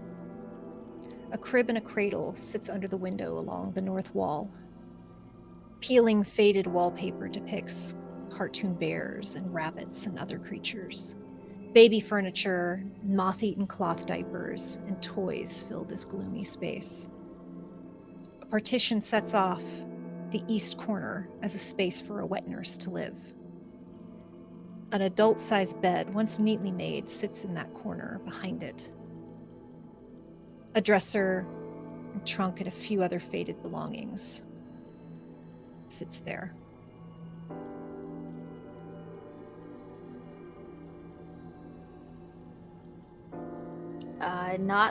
Not taking long looking at any specific thing because I don't want it to suddenly move. I will basically assess what looks like it would hold a book and immediately go and investigate that. Most of the children's spaces are either decaying toys or pretty tidy, but it looks like that little living space has some stuff. The bed looks like it has the frame is half broken. So that's probably the place to look if you would like to roll me an investigation check. Well, there goes that dice for the night. Yep, nope. Good. It deserves it. Get out of Right, here. exactly. Dice jail for you. That's a 12. That's a 12. Only a 12. Okay. You start kind of going through this trunk, and then you flip over the dresser, and you kind of look at the bed, and you're like, no. And then you look back at the trunk and pop the latches. And again, you find a journal. One that cannot be opened, with a list of words. Not the same words, but words across the front. Scanning it for a word that I should not read. You spot it. Great. I look away and I tuck it with the other one. And walk swiftly back to the door. Okay, let's go.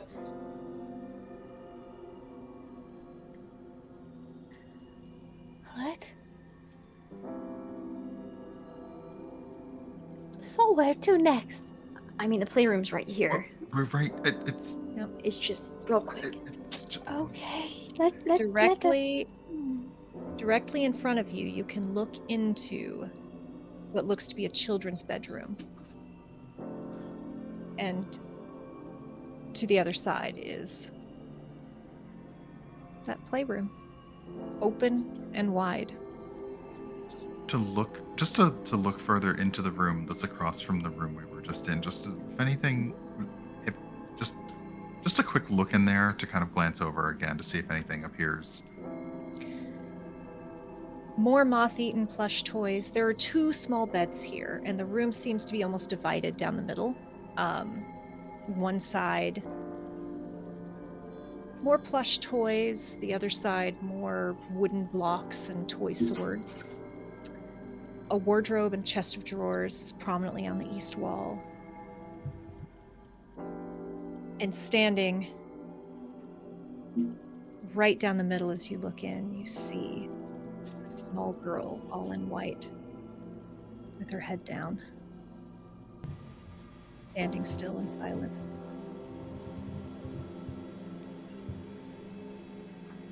Oh, okay. Is this? I'm guessing this is where I go and try to fix their toy. Then. You, looking at the map, would see that the toy is in the playroom. Yeah, this is what we saw in the room Oh. across from. This is what we saw no. while looking Peeked in. into, not going into. Yes. Gotcha. Is the girl? Do I see the girl? Is she the same girl that was in my room? No. I look to Phineas, who seems to be kind of staring a little wide-eyed. This is not the same child I saw in the conservatory. That was quite a different little girl. Should we enter? No. I mean, I would say the spirits of this place are restless, but that seems a bit obvious and on the nose. But I believe that we should not engage. The house hungers. And I worry that if we delay, it may consume us. We can look around later, I agree. Pepa, if you're not ready... Shh. You'll wake the baby. I'll start speaking in the mind instead, not speaking out loud. Be like, I think I'm ready enough. In my mind, like all mind communication. Are you quite sure? I can tell you it's, whatever waits for you, it might be a bit much. It might be much, but it also might be illuminating. We'll have to do We'll it. be here. Oh, thank you. I appreciate you being here. and if Pepa could take a deep breath, they would. But they kind of turn. They begin making their way into the playroom, trying to spot this toy they're supposed to fix. The hallway opens into a massive children's playroom that also serves as a children's ballroom during the big events because rich people. Closets line the north wall, and a water closet is on the south wall. The back has low shelving with a large blank wall to the west, and a structure hangs in the middle of the ceiling.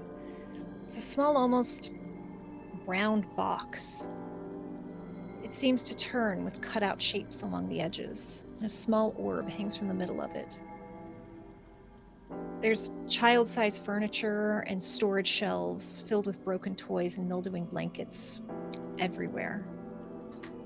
Just to the south of the door sits a small round table laid out with a lavish plastic tea party. 4 chairs are around the table. A large teddy bear, which is missing an eye, sits on one, and 2 figures sit opposite each other. They're both about the size of a child and are covered in a sheet, obscuring any details.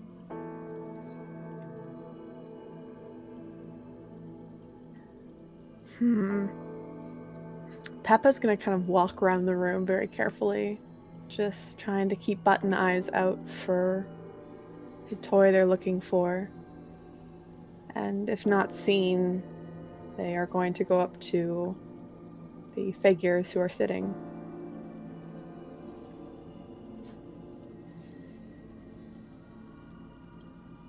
The figures don't move. The room is silent. But your button eyes again are drawn to that weird contraption on the ceiling.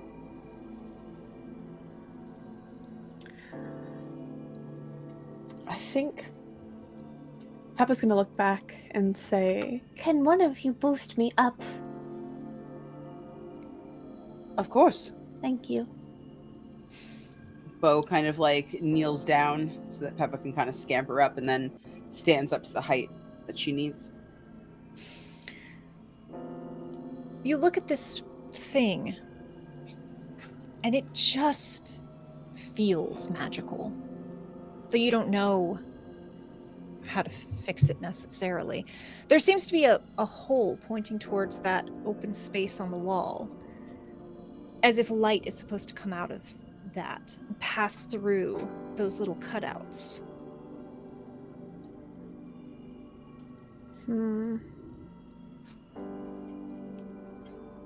Seeing as this is broken, this is probably the thing I need to fix. Can Pepa, from especially this height, maybe spot any toys that she could, for example, disassemble and try to put light into, commandeer something? Yeah, give me perception. Any of you who would like to help and try to figure this out, I will take perception, I will take int, I will take arcana. I just rolled a natural 20. But, you know what? I have disadvantage. Okay. Dillon is having a day. Tragic. That's an 11. And what is I that? got an 18 perception. Perception? 18. Just a Dillon, 12 was for yours Pepa. perception? Yeah. Pepa? Okay. Phineas, are you chipping in? That is a 1 on Arcana. Phineas, this thing should work. The good Just thing I turn it on can't and kick turn it it from on. here on the floor is all I'm saying. Yeah.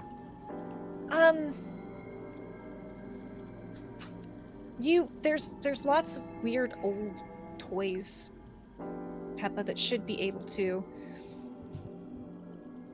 Do you reach up and poke it or spin it or? Yeah, I think Pepa will kind of like reach inside, seeing if there's any like light mechanism, start spinning some of the shapes that are here as well. Your small doll hands reach up and try to start making sense of it, and the device spins, and Phineas isn't wrong. It should work. It seems like it's missing some kind of spark or something to give it that.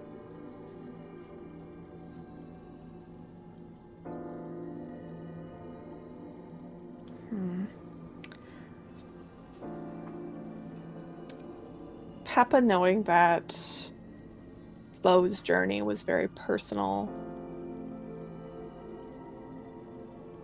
Pepa's going to create one of the small blades that they can produce. They're going to try and put it inside. Like, kind of poke at it, and you're trying to stab it to work. You're trying to put a little piece of yourself into it, and it's very, very weird. And you kind of try to push the blade against this, and you look into that little part where the light's supposed to be ejected from, and you find yourself standing in a small outdoor theater. But you're standing in your own body again. The party's gone, but you're not alone. Beside you, eyes locked on what looks to be some kind of puppet theater, stands your brother. Tell us, what does he look like? So Pepa's brother has kind of these bright, almost shining green eyes below these very tired and hooded lids. He's got short, cropped, blonde hair shaved at the sides and kind of down at almost a point at the back of his hair. He's a fairly burly fellow, a bit shorter than Pepa. Wider, very strong, almost as if he's like a farmhand, very muscular. And as Pepa looks towards her brother, there's something that escapes her. And it's his name. She knows who he is, but doesn't know what to call him. She looks at her brother. Sorry, go ahead. No. She looks at her brother, confused, worried, looks back to the puppet show and says, "What is this?" Shh.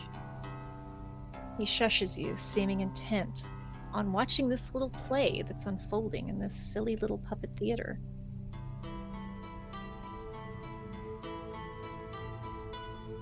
I'll look around. Is there anybody else who's here?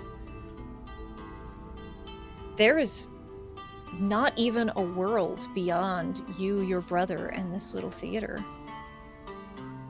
It's just darkness and your brother and this strange little play. Pepa takes her brother's hand into hers, holding it tightly, and says, "I don't know where we are. I don't know why you're here. But whatever this is, I need to figure out how to get out of this, and I'm sorry that I've left you again." He squeezes your hand and pulls you a little closer and says, "Shh, watch the play. You won't like it, but you should watch it." Fine. Pepa will let go of his hand and just kind of settle into the seat, crossing her arms, leaning back. You blink, and the night around you is gone.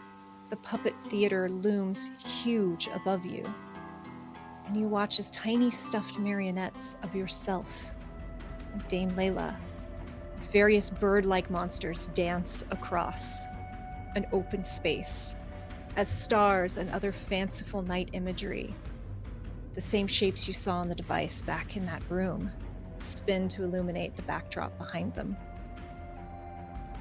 You're suddenly very small, and the world is nothing save you, the puppet show, and your brother who sits beside you. You crane your neck back to watch as these huge puppet versions of yourself and Layla and swarms of monsters fight. Something flickers at the edge of your vision. Give me a wisdom check. Alright.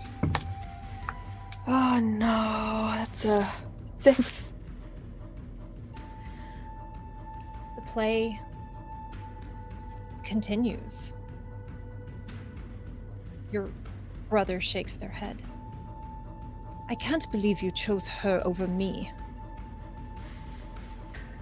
I didn't choose her over you. I chose duty over you. Is that the story you tell yourself? The fact that you never even told her how you felt, that makes it even worse. We're too busy to go through feelings. It's too much to do. I suppose her relationship did make that all complicated. What? What relationship? She was never in a relationship. Before you, the play continues, though the number of these stuffed birds quickly becomes overwhelming, filling the stage with caws and cries. I had to go, you know. I don't know why you wanted to live a life enslaved, but that was not a life for me. It's not. It's what we are meant to do. It's what the Weaver tells us to do. It's for everyone else. You and Mother and Father always said that. But he pauses and looks you in the eyes. I missed you, you know. And I missed you too. You didn't have to leave. You could have stayed. I could not stay and watch you do that. He leans in closer. I liked her, but I never trusted that Tazik. Give me a wisdom saving throw. Oh, 18. Your head throbs suddenly. Your vision momentarily going white as pain washes the world away. You take 4 points of psychic damage. You look up at the play, and now you see it. A shadowy figure, human-shaped, slinging spells at the monsters. Dame Tazik, Layla's partner. You can't quite make out her features, but you see her form, fighting against the monsters and restoring the health to both of you in bursts of pink magic.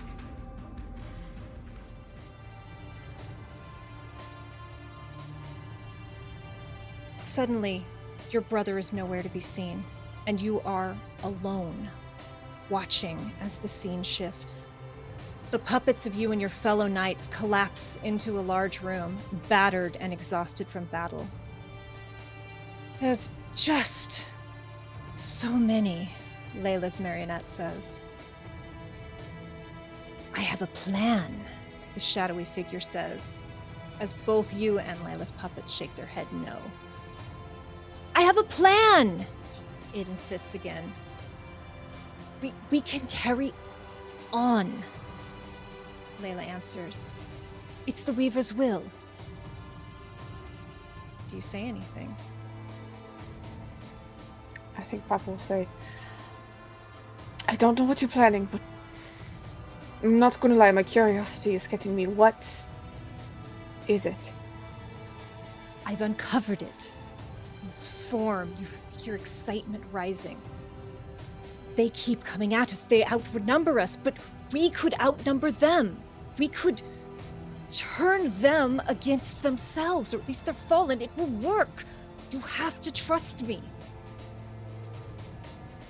You have to stop it. You hear your brother's voice fill the space around you. But it's just you and your fellow marionettes.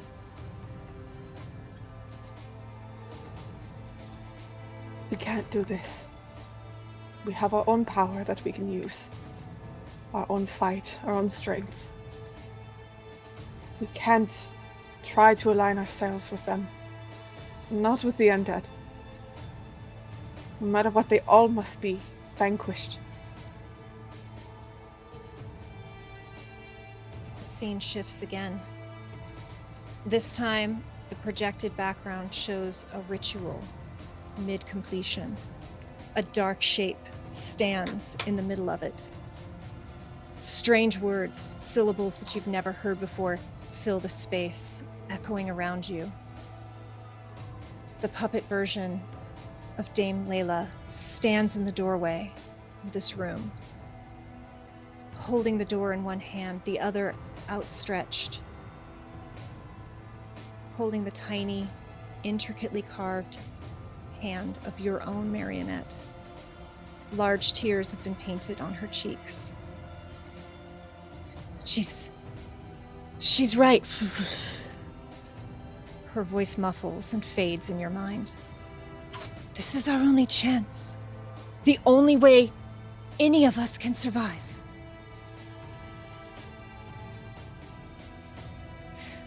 If we don't do this, will it be over? We can't keep fighting. This war's been on for hundreds of years. We told you this plan because we don't just trust you. We like you. She glances over her shoulder. She likes you. We could all be. Pepa, you find yourself clutching Layla's hand in your own. Just beyond her, Dame Tazik chants some terrifying incantation. You can feel the magic crackling around you. She looks back to you. You either help us or you'll be against us. This isn't what the Weaver wants. This isn't what is planned. I'm sorry. We can find another way. Anything else but this. You watch her painted eyes narrow. She moves to pull her hand free. What do? Try to keep a hold of her. Say, please, Layla. Please don't. You can't go through this. I know you want to, but anything else. She tries to both pull away and push the door closed. Make me a strength check. Oh no. That is a 6. 6. She rips her hand free as the door starts to close. You hear your brother's voice again. Stop her! I think I'm gonna try and push past. I'm gonna try and run for Tazik. Give me either a strength or a wisdom check. Wisdom check's gonna be slightly better. 17. You force yourself through this door as fast as you can, and the edges of this world flickers. You watch in horror as you step into this room, as sounds rise around you, a cacophony of moans, low and terrible. The dead, victims of the eternal war with the Flying Ones. Those fortunate enough to pass of old age and natural causes, your fellow knights, fallen in battle, all begin to crawl their way from the ground. All at once. Hundreds of years worth of corpses, all rising at a single command. And distantly, you see the faint flicker of projected stars. This isn't real. This is a projection. You need to break out of it. What do?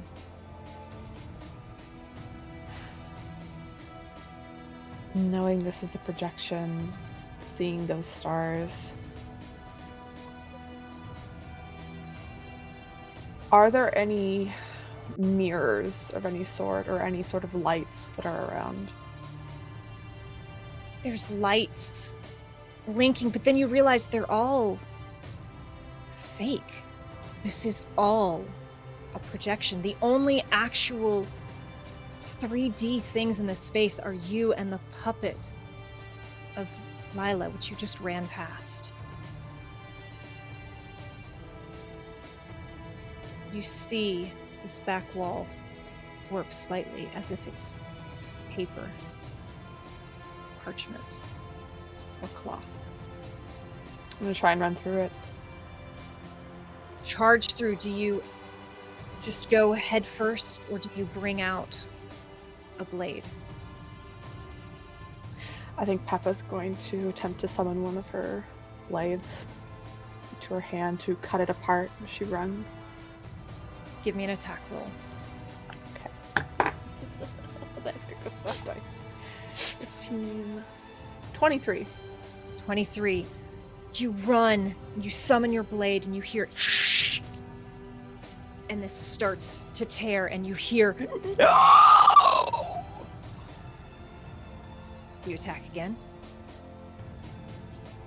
Yes, I will throw another blade into this just to try and weaken this back area. That's going to be a 21. It tears again. Give me a wisdom check. 18.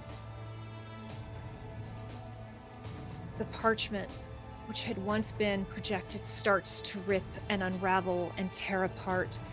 Pepa, you hurl your marionette form through the black void that this has created, and you tumble back into your body. Above you, light pours from the central sphere, illuminating the back wall with images of clouds and stars and comets. You're still standing atop Bo, and you look down, and there's a blade in your hand, only it's not your blade. It's a shard. It's shimmering and semi-transparent. And looking at it, you see a slightly moving image. An image of the last time you saw Dame Lila and Dame Tazik. But you feel like you could reabsorb this one.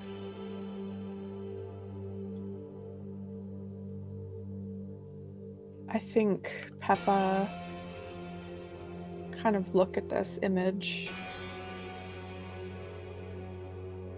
They place it on their palm. Close their hands together to reabsorb the memory, knowing that it's a guilty memory of something they couldn't stop, but they need to keep. It's not exactly a pleasant feeling, but as you bring this knowledge back into yourself, the puppets transform into real people, and you remember this memory as it was. And you feel just a little more whole somehow. And you understand with this memory, yes, that terrible thing that happened. But you also understand just a little bit more about your God. And her wishes are restored to you. And you will now have advantage on religion checks. As you stand, likely shaken, and no time has passed to your friends. You reached up and poked it, and suddenly, this little machine turns, projecting stars and letting out a faint, soft musical note as it does.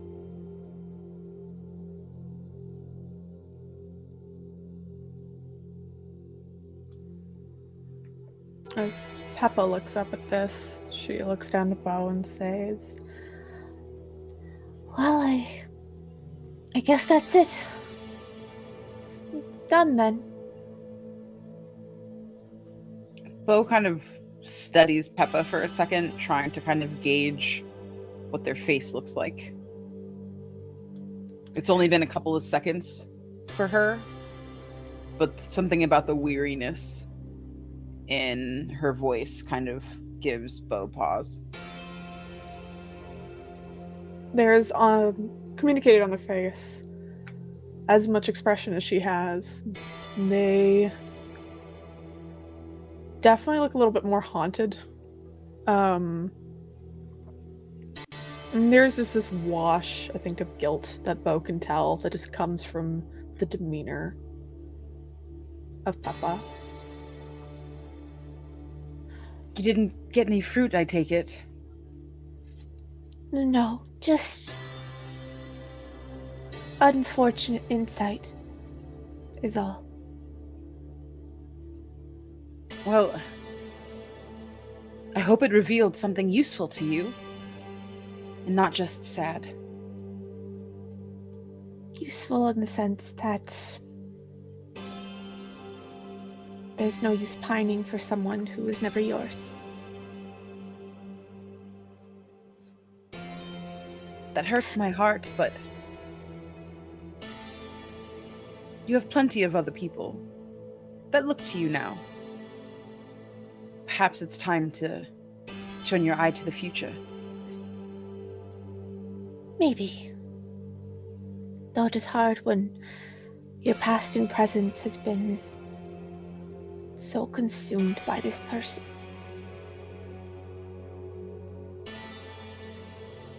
I understand. And Bo offers kind of like her hand to kind of like caress her hair as she's kind of standing on Bo's shoulder. Pepa will take it, leaning into the touch. Say, let's leave this room. I do not feel good in it. Where to? And I kind of look over back at Phineas and Dillon.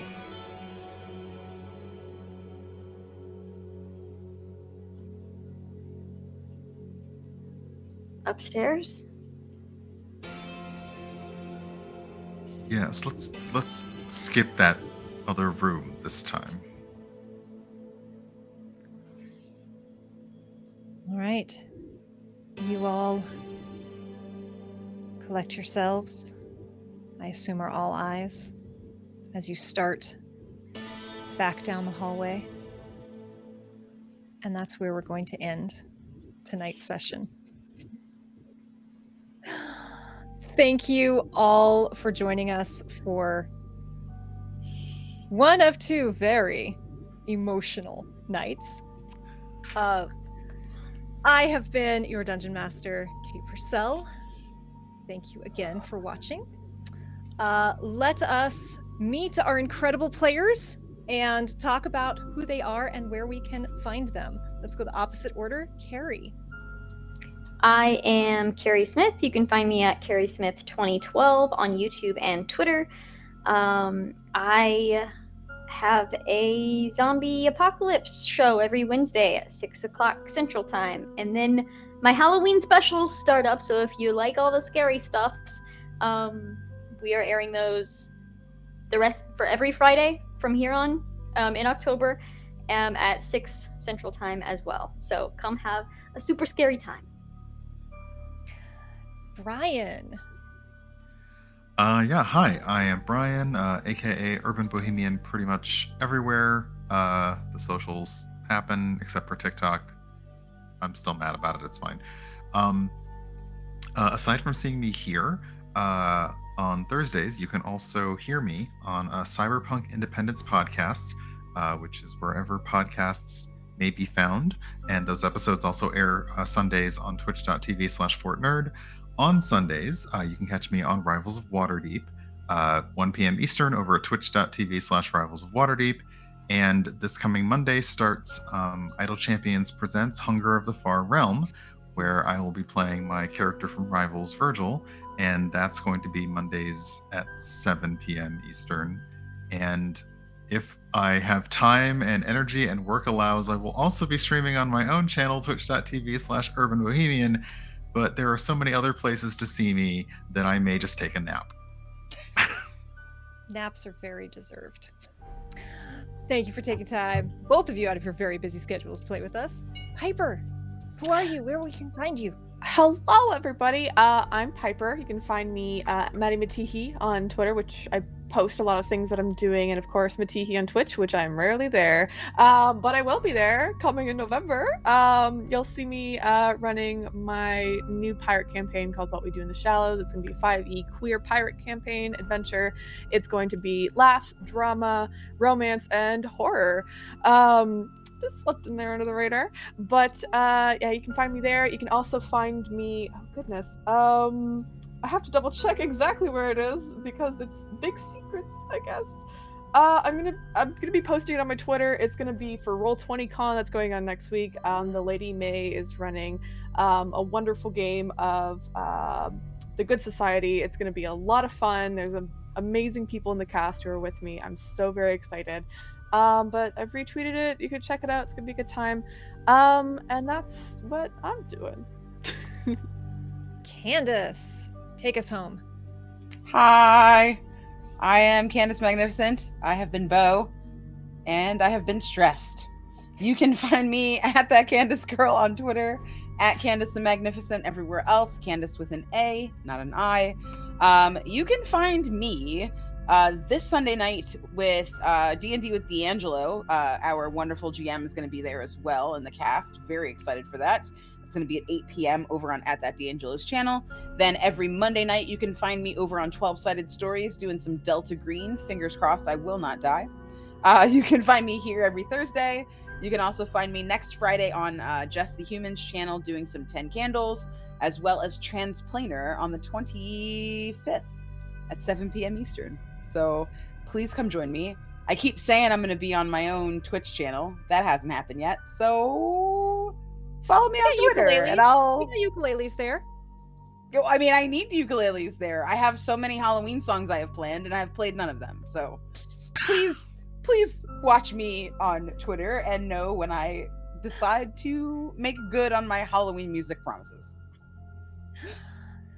And I am Kay Purcell, who has been plagued by super hyper cats tonight. So if you saw me running off screen, cats are why. You can find me and my amazing co-DM Full Rubber Ducky every Tuesday on the Chaotic Wholesome Talk Show, where we talk about all things TTRPGs. Every other Wednesday on the Emergency Power Podcast, which is Starfinder Actual Play. And then right here. And then, like I said, Homies in Horror over on D'Angelo's channel with Candace. And I'm super excited. Thank you all, audience, chat. You are amazing. You are hilarious. I love going back and rewatching chat because you're all great. You make it worth it. Thank you to my amazing players. I'm not sorry I made some of y'all cry. I'm really not. Don't forget that there is a tip link where you can tip to unlock cool items that will help them out. The party hasn't figured out what all those items are good for yet. And that is all I think I have. Thank you again. Thank you to my amazing players. Don't forget on my YouTube channel, you can check out the after show where we talk about like what went down and how mean I was. And with that, I think we are going to call it a night. Thank you again. We will see you next Thursday. And remember, be kind to yourself and be excellent to others. Thank you all.